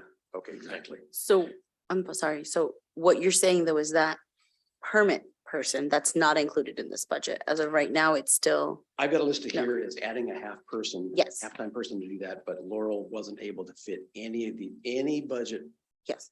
any personnel increases anybody asked for, she took out to make this balance. So I think this is kind of a first shot at the budget. Here's what we think we need to do. Yeah. And here's what she was able to make it balance, because she didn't want to give you 23 in expenses Yep, and I heard, 25 or 23 in revenue and 25 in expenses. So she just said, here's what it looks like, but I don't think many of us are saying this doesn't really match yet, which is the work that we are gonna do over the next couple of weeks, I think. okay. Planning community development, planning community development, this is more the long-term kinds of thing, you know, you've heard us talk about the GMA and the comp plan update, it happens every 10 years. That's coming up during this biennium, so 23 and 24. This is again, the expertise from Clay. He says, boy, you have to contract this out. Right now, we would have to contract all of it out. It's $350,000 to $430,000 worth of contracts if we can find people to do it. So part of my dream is if we had more capacity with Sybil and Justin as planners, we could do some of this ourselves. There's the variability in there is if you do a full environmental impact statement, it costs more public engagement. So there's some things you could do, but that's the kind of the gross cost is something like that. So if you look at the overall budget for community development, it jumps by $400,000, and that's what that is. We've got $125,000 under our belt from the formulaic grant that you've already talked about that we'll get, and we got another $100,000 in middle housing grant that Clay will come and present next week. So we're going to get some of this money back in grants, but it's a one-time kind of expense. One time every 10 years. Every 10 years. Yeah, so again, that's something we could talk about another time, but you might consider this is not trying to make a sustainable budget for community development at this level. This is for a couple of years, and then you go back to not having this is a huge hit. This is a really big number for us. Code updates, code has not been updated in a long time, and Clay, again, being an outsider, keeps looking at our code and going, I can't believe this is this way. I can't believe this is hard to do. I can't believe there's no code that describes how you're supposed to update the codes. There's a lot of weird stuff that he sees ways we could update that. So that's a project that, again, I think we could do internally if we had staff capacities. That's gonna be focused for us. And I put down DRCC support. We've got the master plan will be coming to you soon. We've got a consultant lined up giving us a contract scope, schedule and budget proposal here that you'll have to sign off on for about $180,000, $200,000. We have that grant for $200,000. So I didn't put either one of those in here. So you won't see $200,000 in this budget as a charge, and you won't see the $200,000 coming in. We might put this as a capital project. In the past, we've used DRCC as a capital project, which is another budget. It's not a general fund. I put down civil. The next one there is the civil code enforcement. This is right now we're in response mode. Somebody calls up and says, there's a trailer in the driveway. It's been there for 3 weeks. Why don't you do something about it? So then we go out in response mode. I put the words here, policy transition is really a question. Do we want to go from reactive code enforcement to more proactive? And I'm trying to put words around this instead of going to slap people up the side of the head for doing the wrong things. Do we go to a customer service approach and more of a stewardship approach? And this is our community. Get people to care about their community, educate people about, You're not supposed to park your RV in your driveway unless it's a couple of days while you're getting ready for a camping trip, but it's not supposed to be there forever. I think many cases people don't know that. And then we come at them with a whole bunch of code citations and it takes 30 days. We send them nasty letters and it doesn't start the conversation in good fashion. So I'm also saying, I think if we had some more resources, that would be a place to kind of change our attitude, but it's a policy decision for you to just make a decision on. Next one, surface water municipal permit program. That's the one that got us all excited. Is that I put down here continued emphasis on getting back to compliance. We are not in compliance with the State Department of Ecology. That was the crisis 2 years ago when I started, was we were really out of compliance and they were going to fine us some significant number of dollars per day for a lot of things were wrong. We are still trying to catch up. So we shouldn't lose focus on that. We've kind of gone quiet on that, but we're working hard. You're going to see large numbers in, again, the capital budget for catch basin inspection, catch basin cleaning, things that we should be able to do, but we're just so far behind because it didn't get done for a lot of years. And so that's how we got in trouble. So we're still digging ourselves back out of that hole. So that's a big focus for us. More customer education and engagement. That's part of the permit. Marcom has helped us with some of that stuff. Frank last year did a little video with Scott on here's how you take care of stormwater. And we'll do some more of those things there. And I just put a Marcom linkage and didn't want to forget the fact that we depend a lot on those folks. Frank and Angela will create those materials, but getting them out there really depend on these, our Marcom group to help us with that stuff. Overall, we got to build a better business model. Fees and costs as we build experience and knowledge of our full system. Remember a couple of years ago, we kind of took a swag at it. Big disaster, a bunch of pipes, raised the fees from $78 to 150, 175, 200. Now it's got an escalator in there of 3%.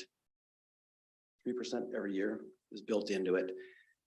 That was really kind of a swag at that. We don't know. We don't have enough experience under this current permit to know how much we're gonna have to spend on this inspection and maintenance and upkeep. So we're not in a bad spot, but that's suggesting during this biennium, that'll be a big focus is for us to look at the fees, at the costs and the fees and see if we can get a better analysis of that. So don't expect changes in those fees, but I think this biennium, we're going to look at having staff get a better handle on what it really costs to run this utility. And just a warning from Frank is that we're in this budget, that we're in this permit cycle that was 2019 through 2024. So the new cycle with the Department of Ecology starts in 2024, and they are notorious for upping the ante a little bit. That's how we got caught with our pants down in 2019, and we didn't see the new permit coming at us. Frank is not going to let that happen, but this is reflective of we're going to have to be watching that's going on. So that's going to be a work plan thing, not a cost thing for us, but kind of anticipation for what's going to happen to us beyond that. Right-of-way operations and maintenance services. This is where you get into the stuff that Matthew and his crew has been doing. So I put down there continued foray into self-performance, balanced with contracted services. So we're trying to figure out what's efficient for us to do. We got the excavator, we got a bunch of streets equipment, but how far do you go with this? Do you buy a roller or do you rent a roller? Do you buy a sidewalk shaver? Do you rent those things? So a lot of those things we're still experimenting with. It'd be fun to have a lot of that equipment, but I don't want to buy that equipment and just have it sitting there because we're only using it 3 days out of a year. So we're learning about that. So that's the attitude we've got, is take a look at what we can do for better quality, better responsiveness, and hopefully better cost. Always got to be at least the same or better cost for me to advance that to you for financing decisions. And I put down here, ideally, I think we're going to be at the point where we probably need another worker, because we've taken on enough of these sinkhole and sidewalk shaving projects that we're not contracting out, that we probably can have a sixth worker instead of a fifth one, but I've not asked for that position. That'd be a financing kind of approach.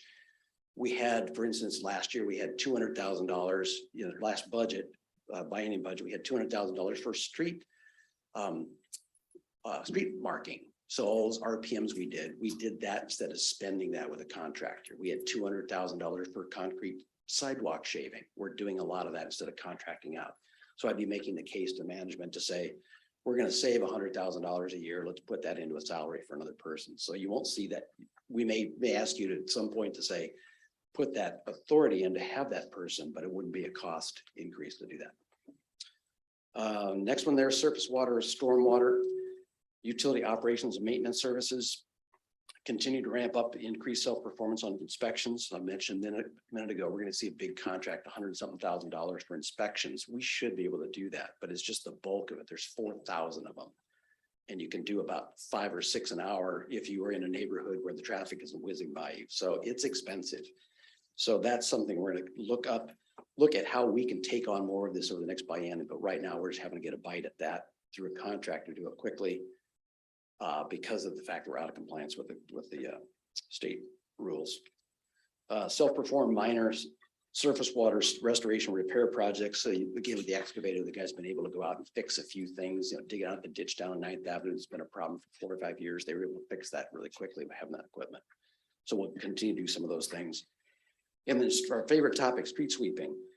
We've got one of the sweepers has just been rehabbed and gonna get it. It is going and it's gonna be in great shape. But we're looking at another sweeper. New sweeper of the kind we want to get is $335,000. And it takes a CDL license. So you'll see in the budget that there's a significantly more money for education and training because the CDL training is like $10,000 and 3 or 4 weeks of time. But we think it makes sense to have 2 people trained as CDL drivers, both to drive our existing truck that's right at the limit of what you can operate with a CDL license with some of our guys, and then also be able to operate this bigger sweeper. So you'll see that in the budget. Even if we had the $350,000 and wanted to spend it out of the ARPA budget today, I'm betting supply chain on that, on a sweeper like that is not order it this week and pick it up next month. It could take 3, 5, 6, 10 months. Who knows what it's going to be. So we're working on keeping going with what we've got, but looking towards that as a big capital project, the big capital purchase. Capital facilities, operations and maintenance services, just saying there's some things that we have to take care of. Facility security and fire protection system upgrade. So particularly in City Hall North, but also this one, the systems we got for security and for our fire protection are so old that you ask the guys to figure out why it has false alarms. And they say, your system's so old, we can't upgrade it anymore. It's just the electronics is really old. So we put some money in there for the system upgrade, probably hire a consultant to help us do it right. But that's some money in there in terms of an expense. We really need a City Hall North master facilities plan, is the way I've been talking about it. For a lot of time, we said, are we going to put passports over there? We're going to move everybody upstairs and put passports downstairs. So we've got to get past that. I think we are now past that, where we said, let's settle in and do passports here. But recognizing that we need to take a look at if we're going to do more rec programs, maybe it means some changing some things around that building. If we'll rent that out to tenants, we got to fix the fact that the HVAC is not very reliable. Once we get the HVAC figured out, then we better redo the roof because it's 2 years past due on its life. So there's a lot of things there. It's a huge capital project. You saw it in Frank's material before, but that's really, we need to figure out how to maintain that building for a couple of years to make that big project happen, but also kind of know where we're going to go with it. I think there's also, we didn't put revenue in for tenant leases in that building in particular, did we? I don't think we put much in terms of revenue. Oh, you're right. It would be in the City Hall North Fund. Yeah, so I'm talking about general fund stuff, and we ripple into the 103 fund, which is for streets, and the 145 fund, which is City Hall North, and the 316 fund, which is capital projects. And 317 is capital projects for roads, 318. So all that stuff, when you look at our budget, it looks kind of funny. You go, what's going on here? And there's people and expenses kind of spread all over the place. So it's kind of hard to figure it out. And we'll talk about other budgets next week. Yeah. Next one there, parks, trails, operations, maintenance services. Again, big focus for us in that area is going to be park vandalism and security issues, particularly Mill Creek Sports Park. But that's really getting to be a expensive item for us. We're spending a lot of money fixing broken stuff. We want to get ahead of that, maybe with security cameras, maybe work with the police on how we can proactively do some of that. So recollected that as a focus. And aging furniture and fencing, we kind of talked about this with ARPA funds, but I put some money in here and just some attitude to say, we want to take a look at some of those things. Does it make sense to replace the benches that are so deteriorated in the weather that they're not so pleasant anymore? Switch them over to the different materials. Fleet services, recognizing that this group is also responsible for maintaining not the police cars, but the rest of the vehicles, the rest of the equipment. That's something we have to focus on doing. And to be honest, I don't think there has been a real plan for saying, how long do we keep this vehicle? How do we maintain this vehicle? What's the life gonna be? We've got a lot of really old pickup trucks, and I'm proud of the fact that we're using old pickup trucks and getting lots of miles out of them, but when they're all earlier than 2010, at some point you go, these are just getting a little old in the tooth. So we just don't have a plan for that. So the focus is to get the plan, but also you'll see some capital expenditures to replace those. Administrative and customer services. I put down here proactive education about maintenance responsibilities. We are in it together, commercial, residential, HOA partners, again, a Marcom linkage, but just going out and tell people that they are supposed to maintain all the way to the curb, even though that goes past the city sidewalk, even though it's beyond their fence. Or do we want to change our policy where if it's beyond the fence, we do it? We've got to get that figured out. But right now you guys drive down, or people drive down the road and go, it doesn't look good. In many cases, I'm back there going, yeah, that's because this commercial property owner or this residential property owner is not doing their thing. And we are not allowed to go and trim their bushes for them, or we don't want to set that standard of trimming the bushes for them, because then we're taking on responsibility for stuff we shouldn't do. So that is a big focus, is to get that sorted out and figure out how to get those partnerships going. Then I put down, Naomi mentioned it earlier, it's the GovQA system, but it's CRM system, or customer response and management system. We are not, that tool works great for our public records requests. It doesn't work that well for us for our maintenance stuff, but I want to take one more shot at making that work for us better as a communications tool. Right now, the hurdle, if you want to tell us about a pothole, it is a very high hurdle. Just tell us about, there's a trip hazard. You have to register, have to get an account. It's tedious. It's a very powerful tool, and it would be great if we could use it. But I'm just reflecting that that's a focus for this group, is to not buy new software this time, but to see if we can make better use of the tools we do have. And I couldn't stop without putting some of the overall at the end, kind of in the North Star. We've been seeing, you may have seen the wall, things on the wall around here. We're taking it from our community preservation on the guiding principles. It's clean, safe, well-maintained. I want people to focus on those kinds of things. So external, our focus is to appreciate the customer viewpoint is they use city infrastructure and the city services. We got to walk in the customer's shoes and say, what does it look like to deal with us? How hard is it to deal with, or how do we speak in language that people can understand? And then our internal focus has got to be the same mantra I've been saying for the last couple of years. We got to have policies that then engender procedures, and then we can make measurements and we can make improvements. There's so many things. I'm surprised in the 2 years I've been here, how many, I thought I was going to come in and help improve processes by making measurements and suggesting improvements. And we just don't have those processes written down in a lot of cases. It's a maturity thing. When we were a young city, we kind of got away with it because everything's new and easy. And then as we got older, I think we kind of lost some of that, or the processes were in the heads of the folks who've done a great job. But Sherry Ringstead retires after 30 years. You can't replace Sherry if stuff wasn't written down. And she's one of the people who wrote stuff down better than most. But there's a lot of those folks who've left that we lament the fact they've left. Well, those folks have served, but the trick is to document what they do while they're doing it, get them the attitude to make the measurements, make the improvements, and pass that knowledge along. So that's kind of the focus of trying to figure out how to make that happen. That's my speech for tonight. Questions? Wow. And I'll say, if you got any questions on the numbers, I'm gonna have to go back and check into them. I will say that, so here's the trick. If you try to read the numbers and go, how come the salary numbers go all over the place? Because when the public works, here's a salary number of facilities, and all of a sudden goes from a little number to a big number. Well, it's because you take the people and you've got this chart. Here's the people and here's the category they're in. So this is how much of, I'll just pick on one, Josh, how much of his time does he put into facilities versus parks versus streets? And as you adjust those, and as we added one person in over this last biennium, it kind of messed up all the numbers. So if you look at those things jumping around, don't go nuts that all of a sudden we tripled the money spent on facilities. That's more of a reflection of, oops, we had 10% applied and it should have been 45% applied. And that applies to Frank, it applies to Matthew, it applies to me, and applies to all the crew. It doesn't apply to the planning people. But so that makes it kind of a weird thing to look at. And you can't add up all the numbers on these sheets because this is general fund, because they also ripple into the 103 streets and the 145 City Hall North. So it's not an easy thing to, yeah, I keep forgetting that for the 401 stormwater too. So complicated, but happy to answer any questions if you're going, what is this about? Joe did mention, like, we've got $50,000 worth of software that came out of his line. 50,000 is like the software we use for building permits. Came into my department. The GIS software came into my department. It makes sense for us to manage the software we're using.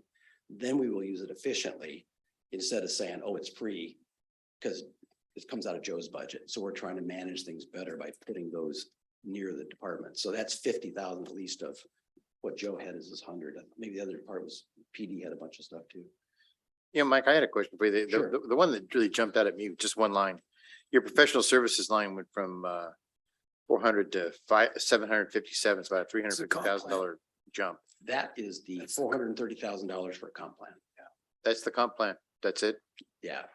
So that line has $200,000. It's about we had in the past about $200,000 run rate for Safe Built to do our contracted building official and inspections. We weren't using that. Was a 140 last year, and it's only run about 60 for this year. So we ran that to a 180 rate. It kind of depends on how much goes on, and a lot of that's reimbursed.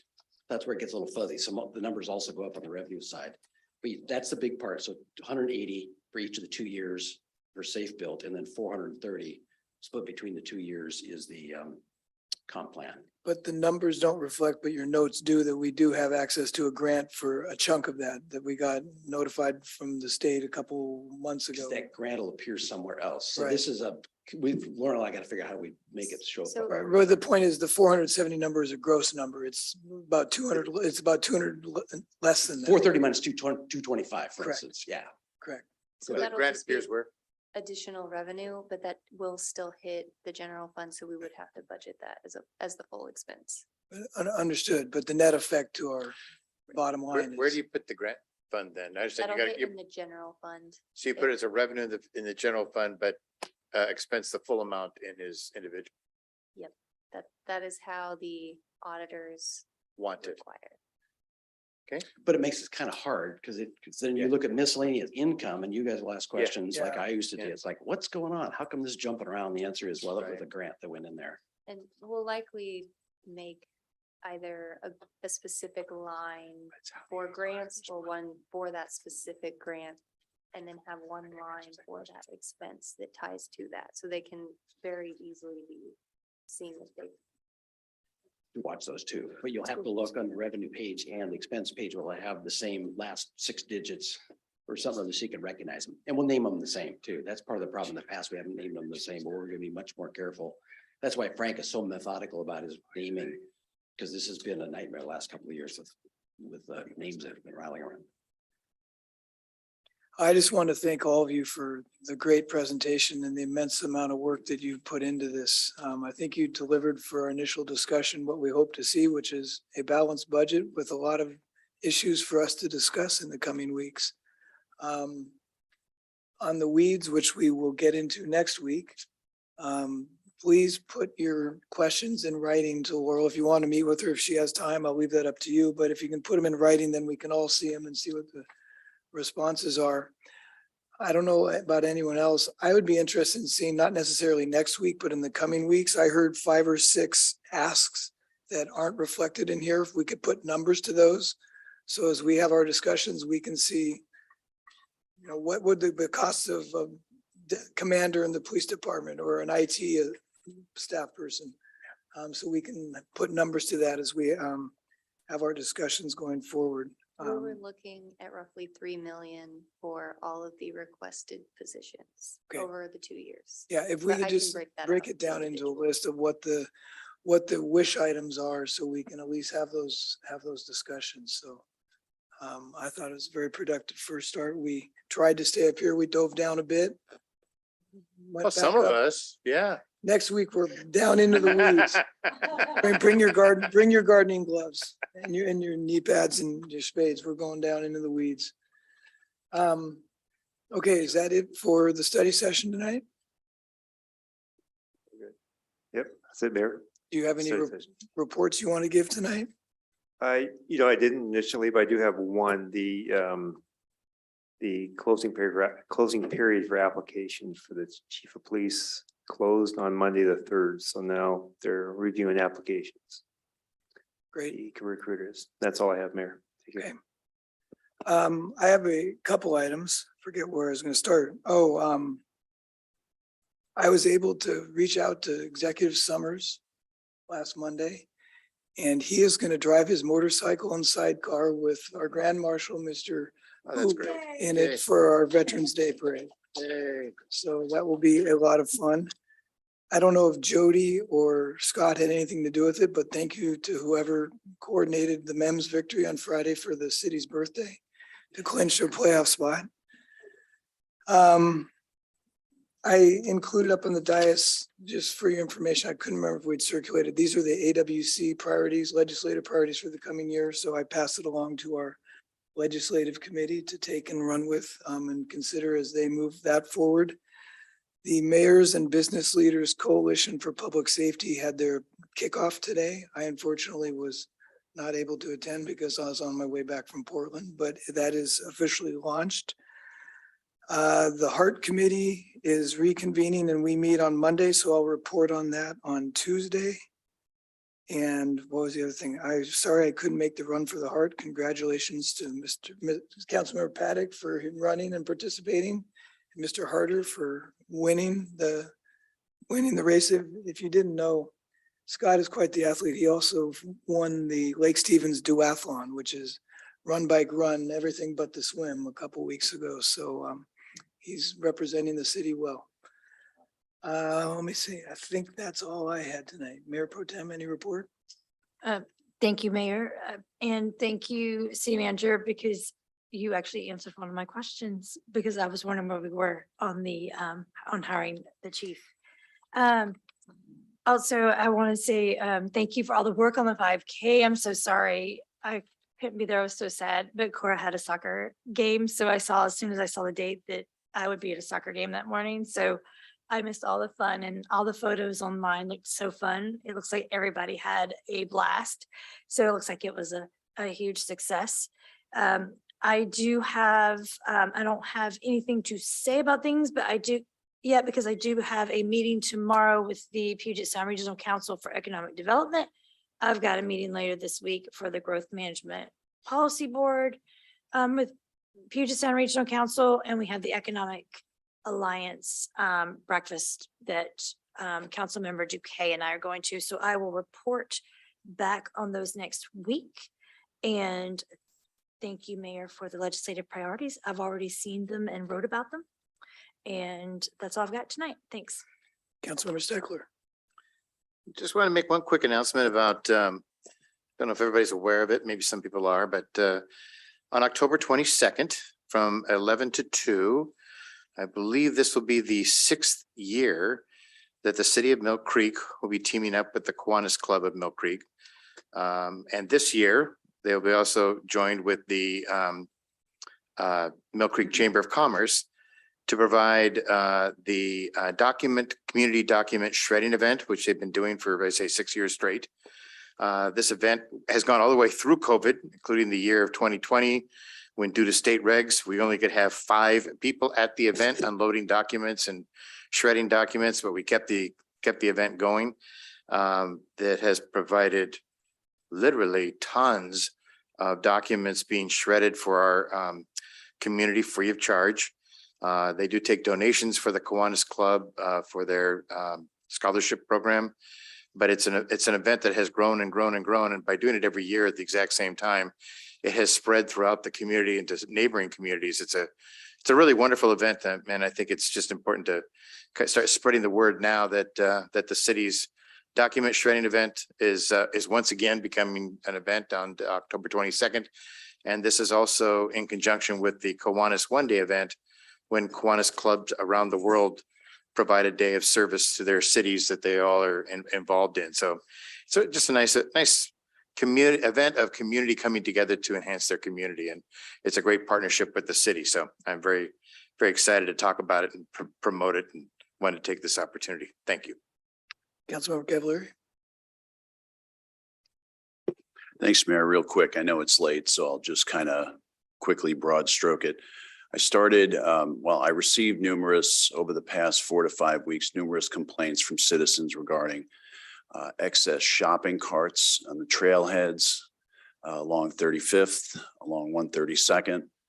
So it looks like it's starting to move in from Everett here and cross 132nd into our city. So to try to get ahead of it, I started the process of drafting an ordinance, a kind of to establish an abatement and enforcement program with shopping carts and the proprietors. So I will get that soon when it's finished to the city manager and to the city attorney, and hopefully we can have a good discussion about it. I think we've really been leaders in the community with our anti-camping policies and our policing efforts. So this is just another nuance to it that I think is certainly appropriate and necessary and staying ahead of it.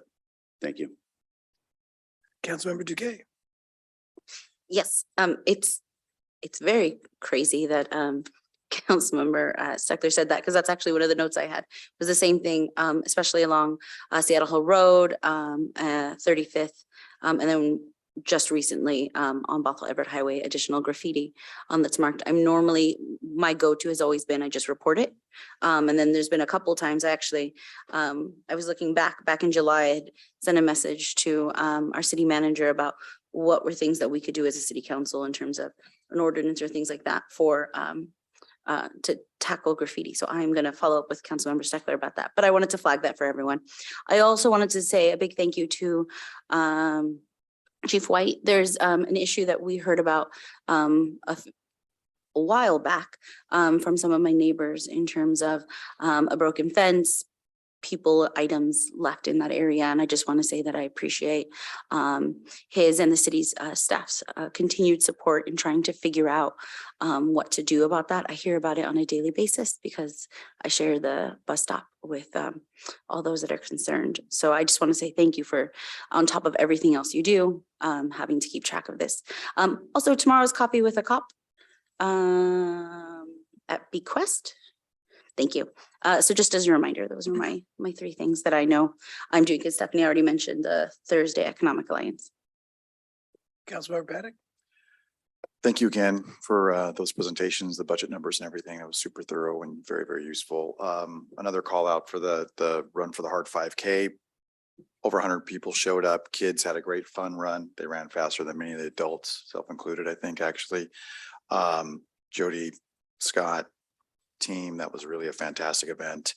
The mayor already mentioned that Scott won it. I think it's a little bit of a fix that the person that put it on won the race, but we also want to call out that our city manager was also on the podium. That's right. I forgot about that. I'm We- sorry. we don't want to miss that. So thank you again. That was a terrific event. And the Hope Creek Foundation benefited from that. So that was a nice work by the community. Before I get to his communication, one other thing I forgot to say about the budget presentation is I appreciate people like Barb and Will sitting through these meetings, because the downside of the budget time of year is it makes for long meetings. But the good thing for me is it is a reminder of how much our city government does for the citizens. I mean, it's pretty staggering listening to the breadth of things that we have to deal with. And I wish more of the public had a greater appreciation for all that the city government does and how we're all trying to keep the eye on the financial ball for the city and deliver the services for them. So I forgot to mention that earlier. With Mayor, that, if I could add to that, just one thing to call out. I don't know if anyone noticed Barb doing a puzzle. I think that was a little bit in reference to what we were trying to do here, is put that financial puzzle together. So I think we want to recognize her for doing that. Pieces were like budget pieces. Yeah. And with that, I will turn to audience communication to see if anyone would like to address the council tonight. Mr. Nelson, go ahead. Name, address, in 3 minutes, please. You're on mute.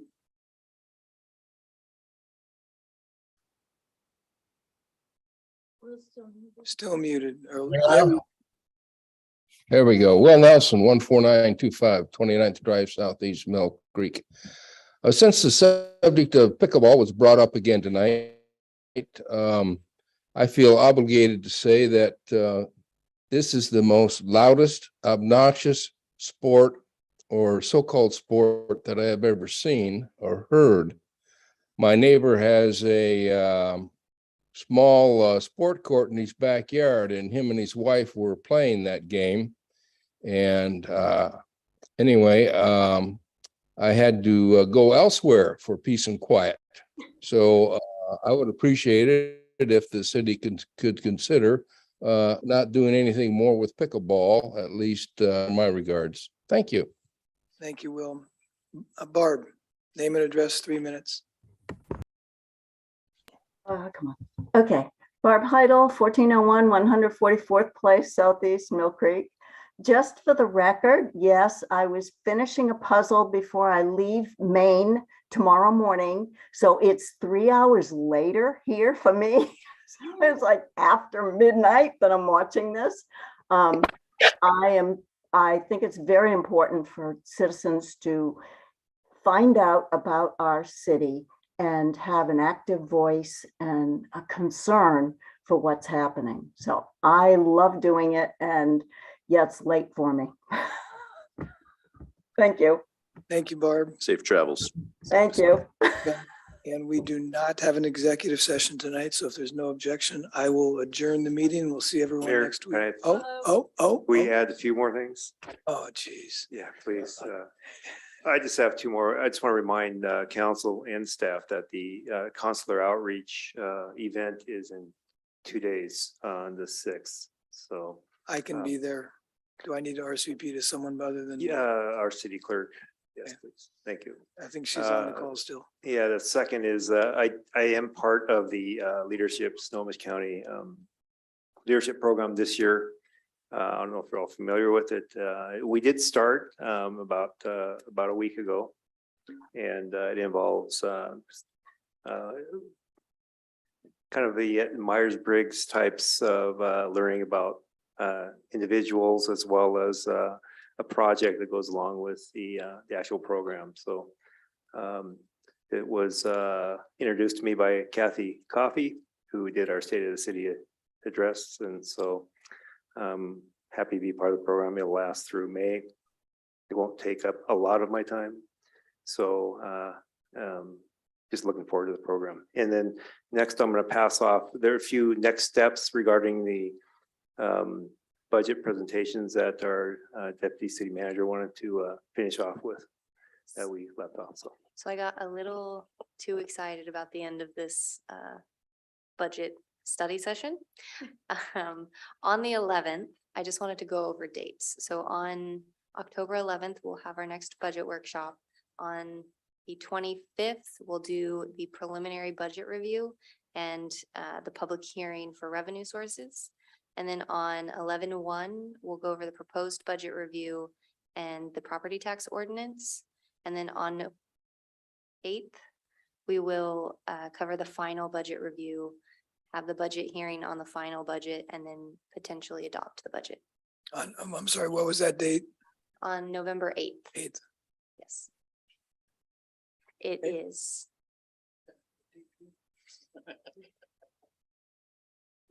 And now, is there any objection to adjourning the meeting? No, Mayor, okay. Unless anybody, any other.